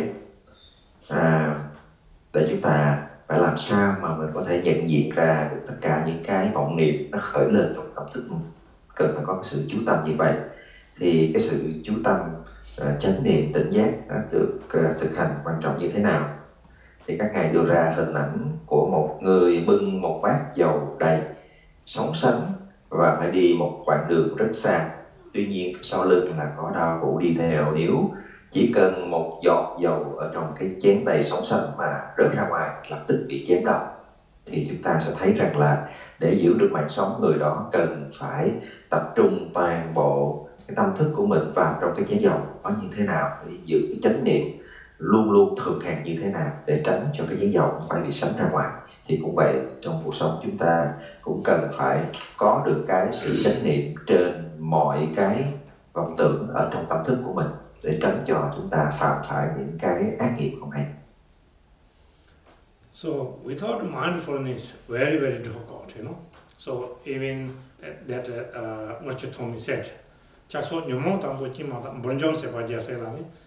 when without mindfulness, so when no matter all this pháp defilement comes in our mind, we always keeping and not pushing. So if we have mindfulness, so here have a nail. If a nail coming up sharp point, if we hit hammer, nail will be hardened under the inside truly, you know. So when we have mindfulness, when this all the pháp defilement come to in our mind, so we can use antidote, you know. Like for example, attachment comes, or attachment is not good, you know. When we use an antidote, and then we can also put it down. When anger comes, so anger is not good. Anger can hurt myself, anger can hurt others. and we use an antidote. Also we can put them down. That way we can able to practice. So when we practice mindfulness, then whatever we have a fault, so this can awareness can realize, we can see. Otherwise, we never realize, we thinking always, oh, I'm very pure, I'm such a kind person, I'm really nice, I'm loyal to everybody. We always thinking like we are crystal ball, we always rapping, and we hiding as like all the poisons is and the poisons snakes we are turning to, hiding everything, And when we using these two things, mindful and awareness, so we can, in order to slowly reduce whatever we have a fault, so awareness can realize.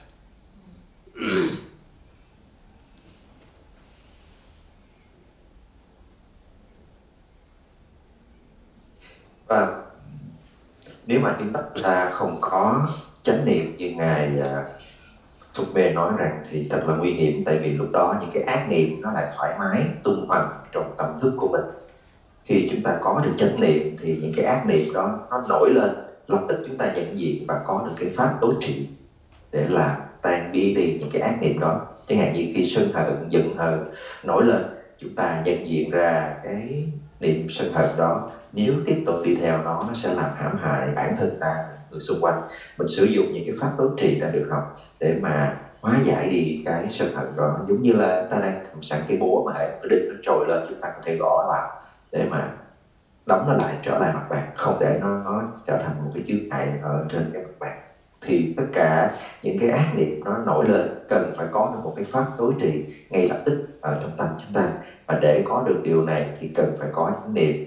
Thì khi chúng ta có chánh niệm thì rồi chúng ta sẽ có tỉnh thức, và chúng ta có được cái sự tỉnh thức để phân biệt, để thấy rõ cái nào đúng, cái nào sai, để mà chúng ta có thể có được cái sự hành sự chính xác ở trong cuộc sống. Nếu không thì chúng ta cứ mãi mê mờ và ôm ấp cái vẻ bề ngoài đẹp đẽ, nhưng mà thật ra chúng ta che giấu đi những cái lỗi lầm ở trong tâm thức của chúng ta, và ngày càng lớn lên thì chính những cái lỗi lầm đó nó sẽ là cái ác nghiệp để kéo chúng ta đi xuống những cõi thấp kém. So we taught mindful and awareness. So we are from beginning to until now, we always go beyond wrong directions. So when we go beyond the wrong directions, that can hurt so much ourselves and also hurt so much others. So now when we understanding this method, we can use this method, and which was incorrect, we can make it correct. And then that reason we can reduce in order to sub-grasping. Sub-grasping can so much and cause a problem to us, but we never realize because we don't have mindfulness. So when we have mindfulness, and whatever we have fault, we can, in order to recognize, and we can make correct. Như vậy thì kết luận ra, nếu chúng ta không có chánh niệm, chúng ta cũng chẳng có tỉnh giác, thì chắc chắn là chúng ta vẫn sẽ tiếp tục đi trên con đường sai lầm. Và điều đó nó sẽ đem đến cái hại lâu dài và cũng như trước mắt cho bản thân ta và người xung quanh. Khi chúng ta đã hiểu về điều này, chúng ta có được phương pháp, chúng ta có được cái sự áp dụng phương pháp, tức là sự thực hành, là tăng trưởng chánh niệm và tỉnh giác, thì chúng ta sẽ giảm thiểu đi vụ độc, giảm thiểu đi ngã chấp trong tâm mình. So mindfulness, don't misunderstanding, only just like when you join the practice time, So we are practice or stage, or we are not practice stage. So if you have mindfulness, so definitely you are best person. You are not hurting other beings, and not letting misunderstanding, and you can do whatever you do. Everything is which is correct ways. We taught mindfulness, then we always hurting other people, letting misunderstanding each other, and let only other people always,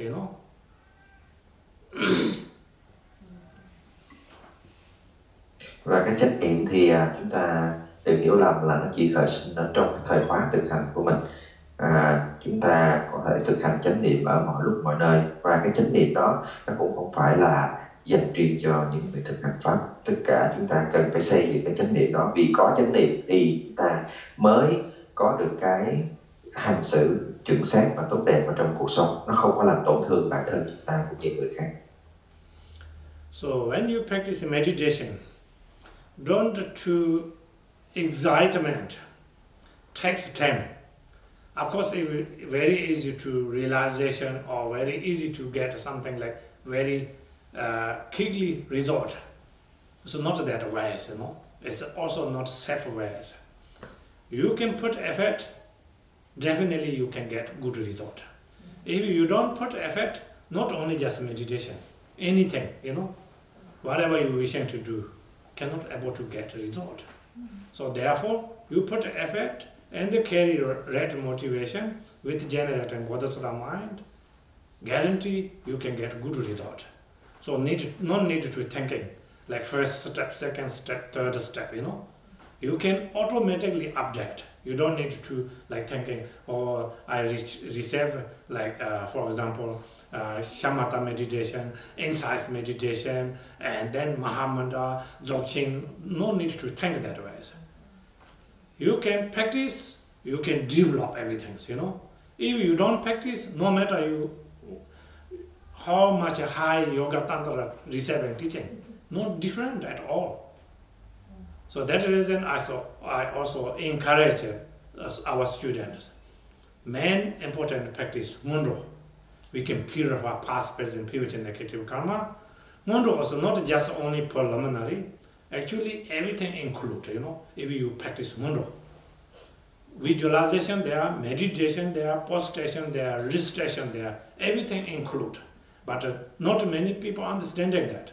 Oh, I finish Mundo one time, so then I pay off everything, you know, not like this. You can make vows. Lifetime I practice as much as I can. I know one, he's not a monk, one Tibetan man. He practiced every year 4 times Mundo. Full time he practiced Dharma. In Bodha Stupa, every day go. Like he said, I think now it's around 80 years, like little boy, you know. His body is so light and so, he never taught ordinary things, just always holding mala, even somewhere and meeting friend, just like this, you know. So inspiring practitioner means like this way, you know. But most practitioners always like to chit-chat. And that this can bring so many things, you know.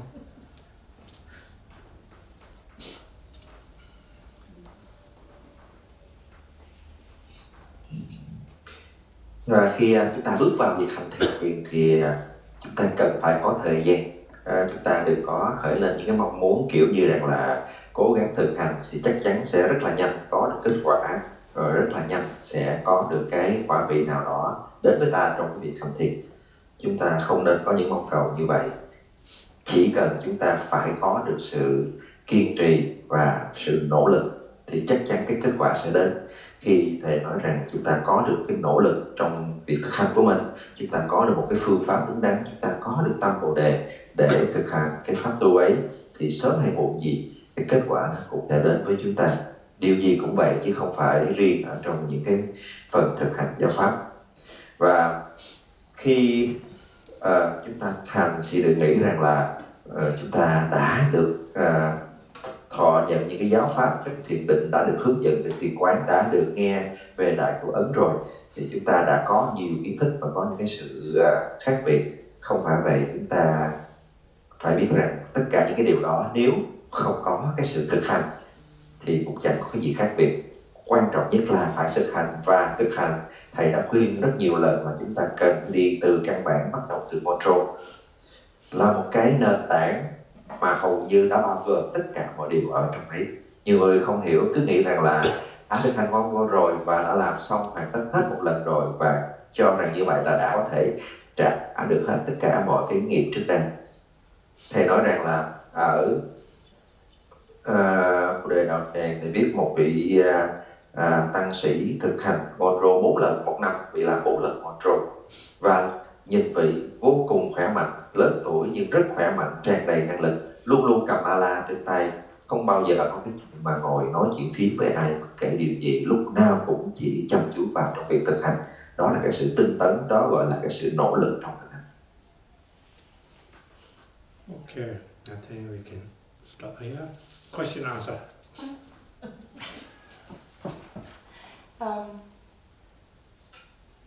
What I like to know is after doing the Guru Yoga, when we start practicing meditation, we don't actually think of something in particular. Whatever comes through, we are supposed to be mindful of what's coming through and aware of it. We don't actually have anything particular to think about. Do you mean after meditation or? No, when we are meditating, do we actually have a goal or have something that we need to think about? You mean before meditation? During. During meditation, whatever you use an object, or you need focusing that object. But after that, the mind goes somewhere else. Yeah, that's the reason we talk about awareness and the mindfulness, you know. If you don't have mindfulness, your mind will go away, you can't recognize. Yeah, your monkey mind traveling everywhere. What I'm saying is after Guru Yoga, we sit ourselves down in those 7 gestures. What do we think about? What do you think about? What do we think about? Yeah, that I talk about, like meditation have many different methods. I think we told already number of times, you know. Like for example, that's maybe not clear. You can use... I wasn't here, sorry. Yeah, you can use object meditation. Like for example, you can put any solid form object. Like you can put a Buddha image, Buddha picture, Buddha statue in front of your table. You can keep watching that one. Don't think about like good quality or not good quality, where it come from, don't search. Just watching that image using this object meditation. And another way, you can visualization, even Buddha, in imagination, you can focus in the meditation. And then whatever comes through, recognize. Yes. Yeah, recognize. And then doesn't matter good or bad, you can try to again back to this object. Okay. Yeah.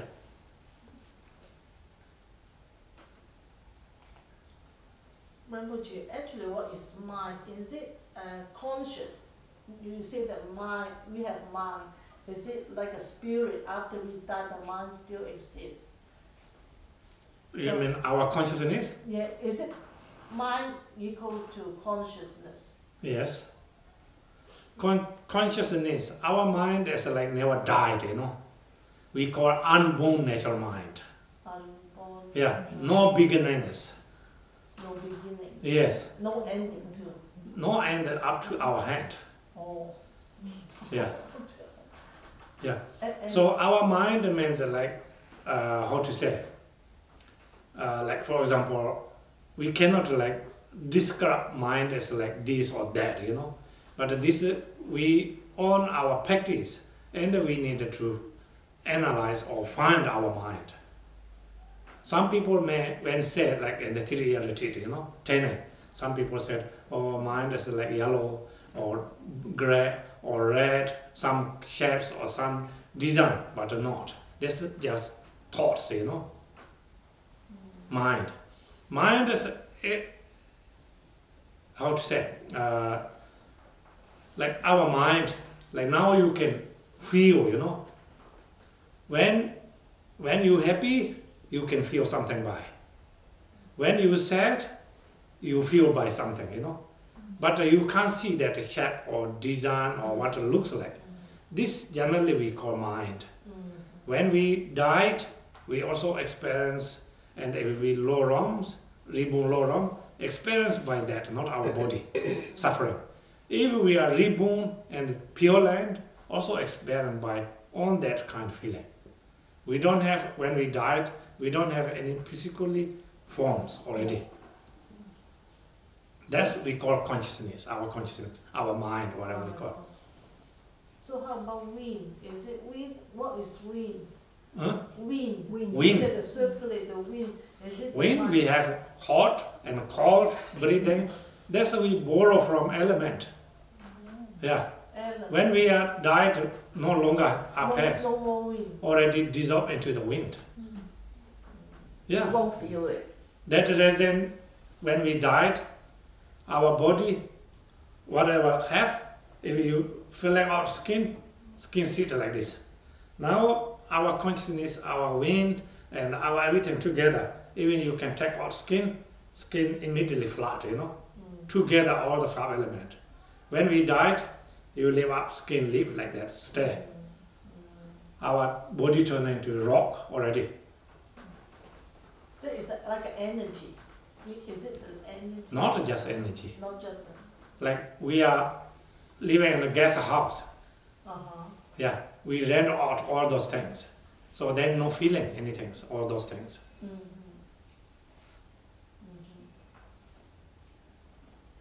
So if my thought comes a positive thinking thought, so when I do meditation, I'm happy, I'm enlightened, there's a thinking that way. So how do you manage, or just No, that when you practice meditation, doesn't matter positive thoughts or negative thoughts.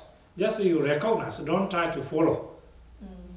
If you thinking positive thoughts, you too excited, follow, then when you finish sit meditation, still your consciousness hanging there, you know. Or Ross give you something, oh, he's so kind, why he give me, and thinking, oh, how much that value. And when you finish meditation, still meditation, that one, you know. When that thought comes, doesn't matter good or bad, just you can recognize, then you don't need to push anywhere. Just stop there. Just stop there and do. Yeah, whatever you use an object, you can focus on again. So how long? That depends you. Like for example, I told you, you know, last time when I went to Malaysia, one of my students, mother passed away. They called me, and they booked hotel. I stayed there. I cannot able to sleep, and then, like same level that hotel, and they have nightclub. So noisy, you know, bang bang bang bang, different light and then very noisy. I can't sleep. Thinking, then,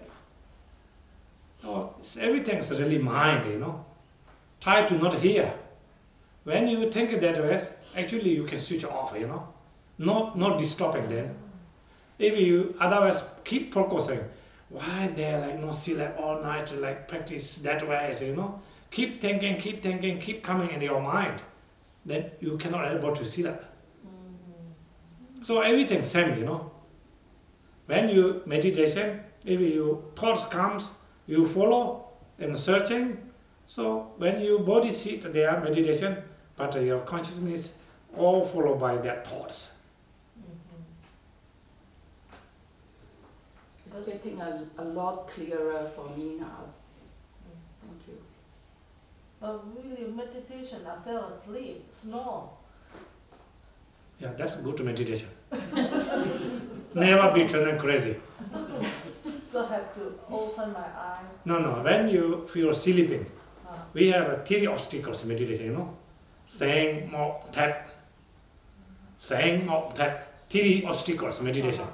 When that things comes, gesture extremely important. Gesture. So when you have feel sleeping, you can, if you in the window view have a scar, you can little bit like watching, you can open your eye. Watching little while and scar, you can think in your mind and the scar transforming together. My mind is not narrow, small space. My mind, Dharmakaya. Dharmakaya can cover all this universal. So universal is my Dharmakaya. You can literally watch, then again start meditation. If you still feel sleeping, then you little bit exercise and then start short meditation, short start, stop, that way.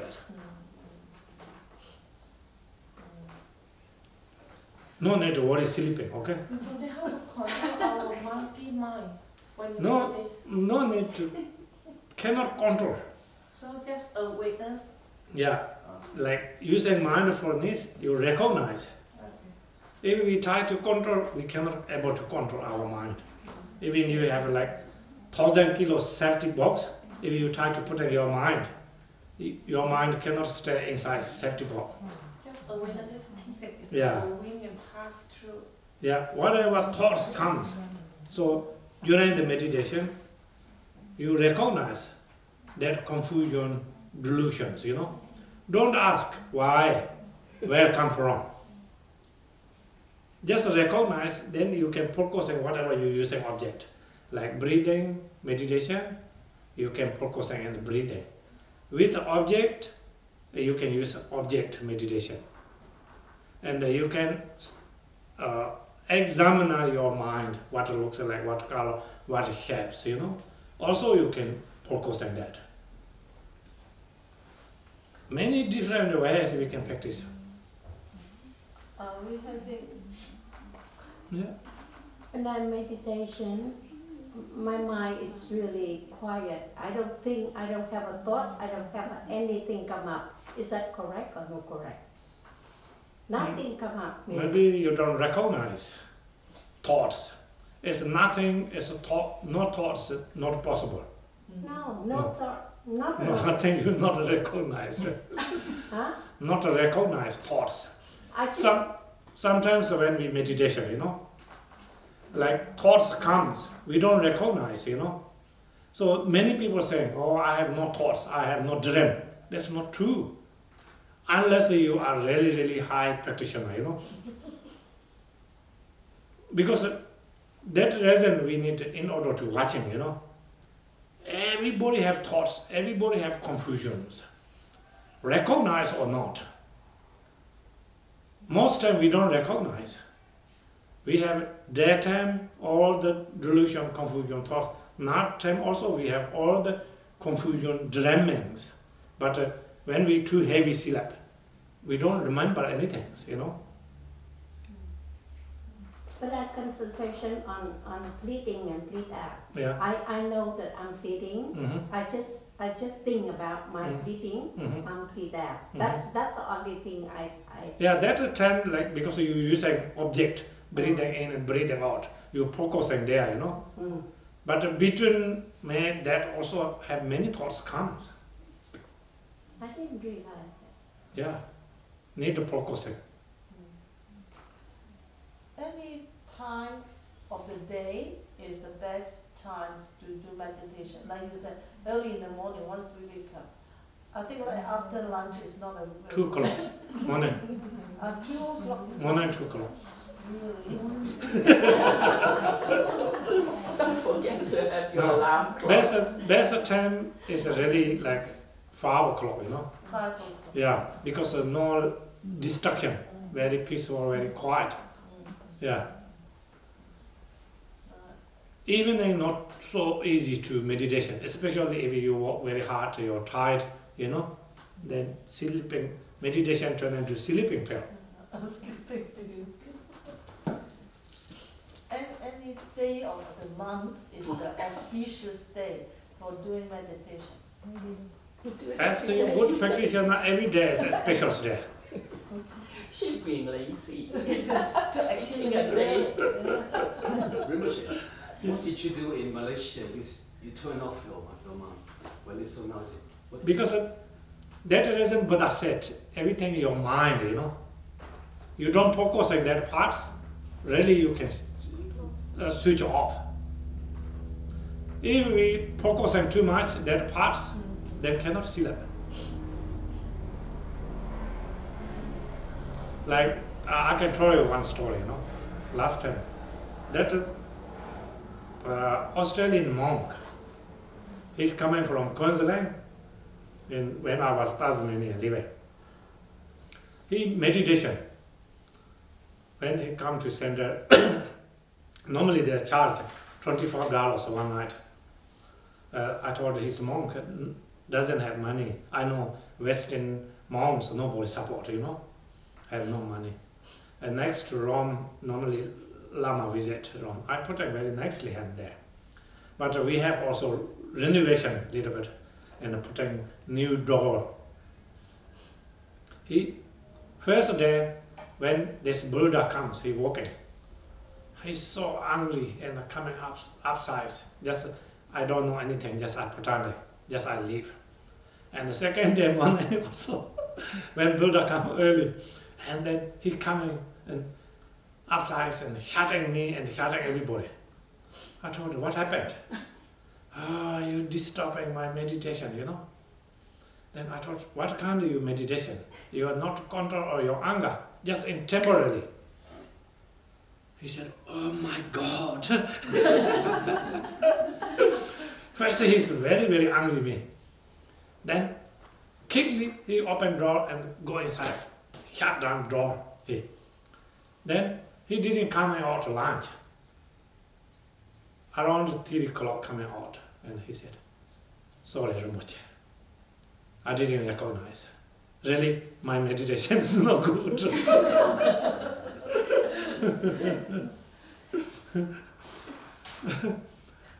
So, ask again. Once finish meditation, exit meditation, what are we going to do dedication or whatever, or exercise? Or Maybe you can play me, what do you do?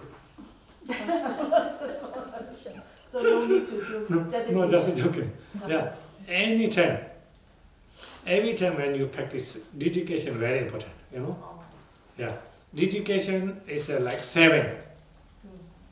Without dedication, when we anger comes, our accumulation merit, burning, destroying, you know?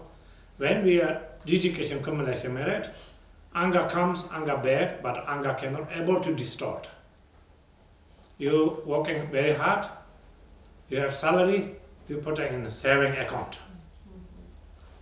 Then every time your interesting rate going up. When you working hard, you put it in the pocket, you go every day, coffee shop, then Coca-Cola, eating lolly, spend money, no balance. That is like no dedication accumulation merit. Yeah, dedication is very important.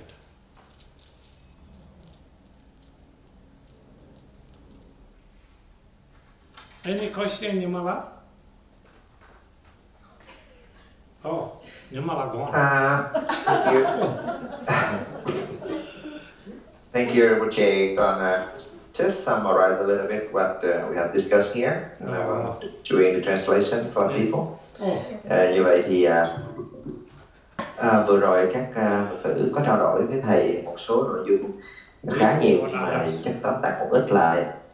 Thứ nhất đó là về cái việc thực hành thiền sau khi thực hành Guru Yoga, đạo sư Yoga, thì bước vào cái lúc mà chúng ta thực hành thiền thì có phải là lúc đó chúng ta không có nghĩ về cái điều gì hết hay không? Thì khi thực hành thiền thì nói rằng là không phải là chúng ta không nghĩ về điều gì, mà là lúc đó chúng ta hãy tập trung vào trong cái đề mục. Cái đề mục thì thầy đã từng giảng rất là nhiều lần, là cái đề mục hành thiền có lại là vật chất và là phi vật chất. Đối với vật chất thì chúng ta có thể sử dụng hình tượng của chư Phật hoặc một hình tượng nhỏ nào đó bằng vật thực để nơi cái tầm mắt phù hợp, và chúng ta giữ cái sự chú tâm vào trong đề mục đó.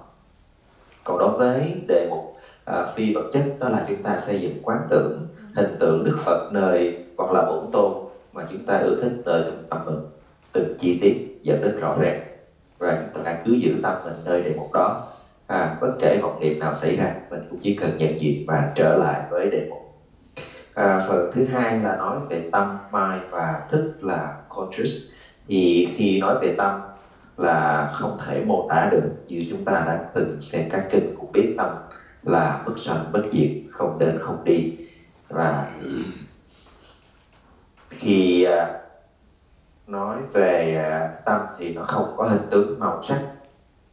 Có những vị đã thực hành một thời gian và nói rằng là thấy được tâm thức là có hình dáng như thế này màu kia, nhưng mà thầy nói tâm hoàn toàn là không có hình tướng, không có màu sắc. Nó chỉ là kinh nghiệm. Trong tâm chúng ta có thể kinh nghiệm được lạc, có thể kinh nghiệm được khổ hoặc là bất lạc bất khổ, nhưng hoàn toàn không thể nhìn thấy tâm bằng hình thức và màu sắc. Tiếp theo nói về gió trong thân wind. Gió trong thân tướng của chúng ta là một trong ngũ đại, đó là đất nước gió lửa và không. Khi chúng ta còn cái thân này thì sẽ có gió tồn tại trong thân, nhưng khi chúng ta đã mất cái thân thì không còn cái gió đó nữa. Gió có phải là năng lượng không? Thì thầy nói gió không phải là năng lượng.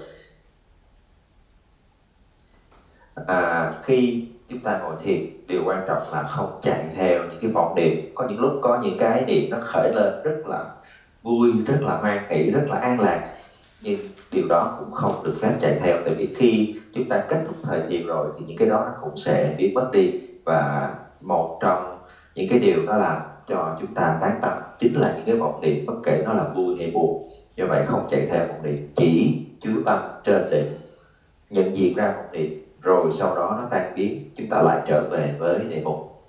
Rồi câu hỏi là bao lâu thì kết quả? Thì khi thực hành thiền không thể nói trước thời gian, tất cả đều do cái căn cơ của các đệ tử. Thầy nói ví dụ như câu chuyện mà thầy ở Malaysia, ở một cái khách sạn nó rất là ồn ào, thì cái kết quả của việc hành thiền nó giúp cho thầy rất là nhiều. Đó là khi ở trong cái khách sạn đó một đêm mà xung quanh là cái ban nhạc nó chơi, rồi những cái tiếng nói cười ở ngay cửa phòng vọng vào vô cùng ồn, thầy không thể ngủ được. Thì lúc đó thầy hành thiền và thầy đã hóa giải được tất cả những cái tiếng ồn đó. Tức là chúng ta không chạy theo để nó khởi lên những cái sự khó chịu bởi những cái tiếng ồn đó, thì chúng ta cảm thấy bình thường. Còn nếu không thì cứ cảm thấy khó chịu, bực dọc, tại sao nó cứ ồn như vậy, nó quấy nhiễu chúng ta như vậy, và chính cái điều đó làm cho chúng ta bất an. Thứ ba, nói về hôn trầm. Có 3 cái chướng ngại, đó là cái hôn trầm và cái sự mê mờ trong tâm thức khi hành thiền. Thì hôn trầm là một trong những cái chướng ngại, chúng ta cần phải tìm cách hóa giải nó để cái sự thực hành trong thời khóa mình nó không có bị gián đoạn. Thì một trong những cách thức đó là khi chúng ta buồn ngủ hôn trầm, mình cố gắng thực hành nơi sáng, có ánh sáng, chúng ta nhìn lên bầu trời, chúng ta chuyển hóa tâm thức của chúng ta không phải là nhỏ hẹp nơi cái thân này, mà nó chuyển hóa thành một bầu không gian bao la, rực rỡ, sáng rỡ. Điều đó nó giúp cho chúng ta có cái cảm giác sẽ giảm đi cái sự hôn trầm buồn ngủ. Hoặc là nếu không hết, chúng ta có thể đứng dậy, chúng ta hành thiền xung quanh phòng, làm vài động tác thể dục, rồi sau đó chúng ta lại quay trở lại với cái việc hành thiền. Nó cũng có thể giúp vượt qua được cái sự hôn trầm. Một điều nữa là tìm cách kiểm soát cái tâm thức mình trong khi thực hành thiền. Thì thầy nói hoàn toàn chúng ta không thể kiểm soát được tâm của chúng ta. Khi thực hành là chúng ta sẽ nhận diện ra bất kể cái vọng niệm nào nó khởi lên từ tâm thức, và đơn giản ở cái bước đầu chỉ là chúng ta nhận diện ra thôi. Chúng ta không phân tích, chúng ta không chạy theo tất cả cái vọng nào, mà chúng ta chỉ nhận diện để nó tự tan biến, mà chúng ta quay trở lại nơi đề mục của mình. Thì có câu hỏi rằng là khi hành thiền còn cảm thấy tâm tự nhiên hết sức là rỗng ràng, một cách tự nhiên mà không có bất kỳ cái vọng niệm nào nổi lên, thì thầy nói rằng là trừ khi đã đạt được một cái sự thực hành khá cao rồi thì mới có cái trạng thái đó. Còn bằng không, tất cả những người đang trên con đường thực hành luôn luôn là có vọng niệm, bất kể là ngày hay đêm, chỉ có điều là chúng ta có nhận diện ra hay không. Cái thời điểm thực hành thì tốt nhất thầy nói là 5 giờ sáng, tại vì cái thời này là cũng cái thời đã phù hợp cho giấc ngủ của chúng ta, và cũng là cái thời điểm mà cái hoàn cảnh, cái khung xung quanh nó chưa có bắt đầu vào cái sự náo nhiệt của cuộc sống, nó không có cái sự ồn ào, nó giúp cho chúng ta dễ dàng thực hành. Buổi chiều tối về thì vẫn có thể thực hành, tuy nhiên sau cả ngày mệt mỏi thì cái việc thực hành vào buổi chiều tối ban đêm nó dễ hôn trầm, thường ít có kết quả.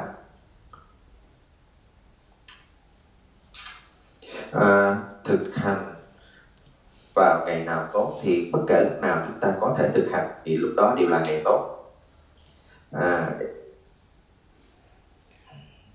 Có một câu chuyện thầy kể là lúc xưa lúc thầy ở Tasmania, có một vị tăng lữ đến ở nơi của thầy, thì thầy dành cho một cái phòng khá là đẹp để mà vị đó có thể ở, và vị nói là vị thực hành thiền. Thì sau buổi tối ngủ, sáng ra hôm sau thì vị đó đi ra ngoài với một cái vẻ mặt rất là khó chịu vì những cái tiếng ồn, nhưng mà thầy không nói gì hết, thầy cứ để yên như vậy. Và thêm ngày hôm sau nữa thì khi buổi sáng dậy, vì nó bước ra ngoài và dập cửa lại, nói rằng là tại sao ở đây nó ồn ào như vậy, làm sao mà tôi có thể hành thiền. Thì thầy chỉ nhẹ nhàng hỏi thế sao ông không chuyển hóa tất cả những cái khó chịu từ nghịch cảnh trong, hoặc là bằng cái phát hiện của ông hay sao. Thì khi mà nghe như vậy thì ông ta mới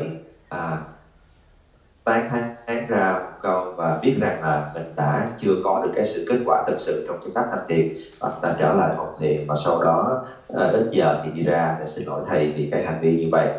Câu hỏi cuối cùng, cái sự trao đổi cuối cùng đó là hồi hướng công đức, rất là quan trọng trong cái việc hành thiền. Luôn luôn nhớ trong việc hành thiền này, bất kể pháp hành nào hay bất kể các thiền hành nào ta có được công đức, hãy nhớ hồi hướng để mà tích lũy, mà giữ gìn công đức đó. Tại vì khi ta quên hồi hướng thì những cái tia, những cái niệm sân hận nó khởi lên trong tâm mình, nó sẽ phá hủy ngay cái công đức, làm chúng ta mất đi công đức của chúng ta. Do vậy luôn nhớ phải hồi hướng. Yeah, that's all. Thank you, Rinpoche. Okay. Last question. Before consideration. So, thank you everyone, and I'd like to say, please continually pray together, okay? So we have in Vietnam and Southern North, every Sunday practice Chodrak together. So even lamas and myself, they are not. So we always pray together. We always together.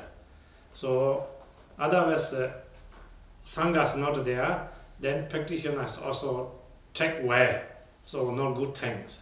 We have many holy objects there, and many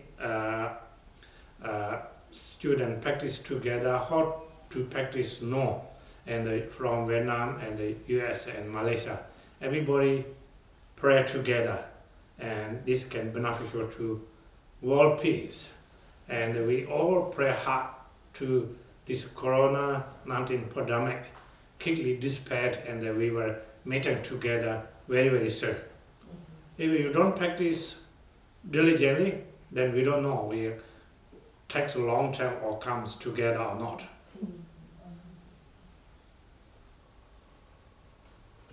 Và thầy cũng gửi lời cảm ơn tất cả các đệ tử. Thầy mong rằng tất cả mọi người chúng ta hãy tiếp tục thực hành, tiếp tục cầu nguyện với nhau. Chẳng hạn như ở Việt Nam chúng ta đang duy trì cái sự thực hành Tara vào Chủ nhật cả miền Bắc cũng như ở trong miền Nam. Điều này thật là tốt. Thầy mong rằng là có thầy hay có Lama hay không, chúng ta vẫn thực hành, vì thầy và Lama luôn luôn ở cùng với chúng ta, chứ không nên là hãy có thầy thực hành mà vắng thầy thì lại là tâm.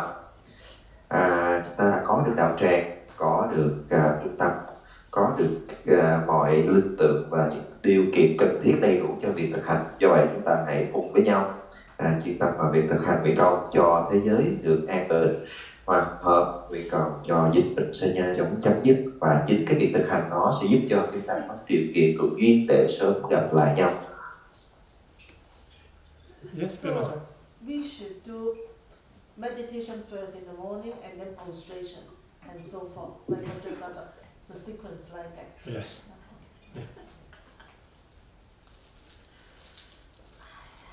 Okay, dedication. Ta hồi hướng công đức ạ.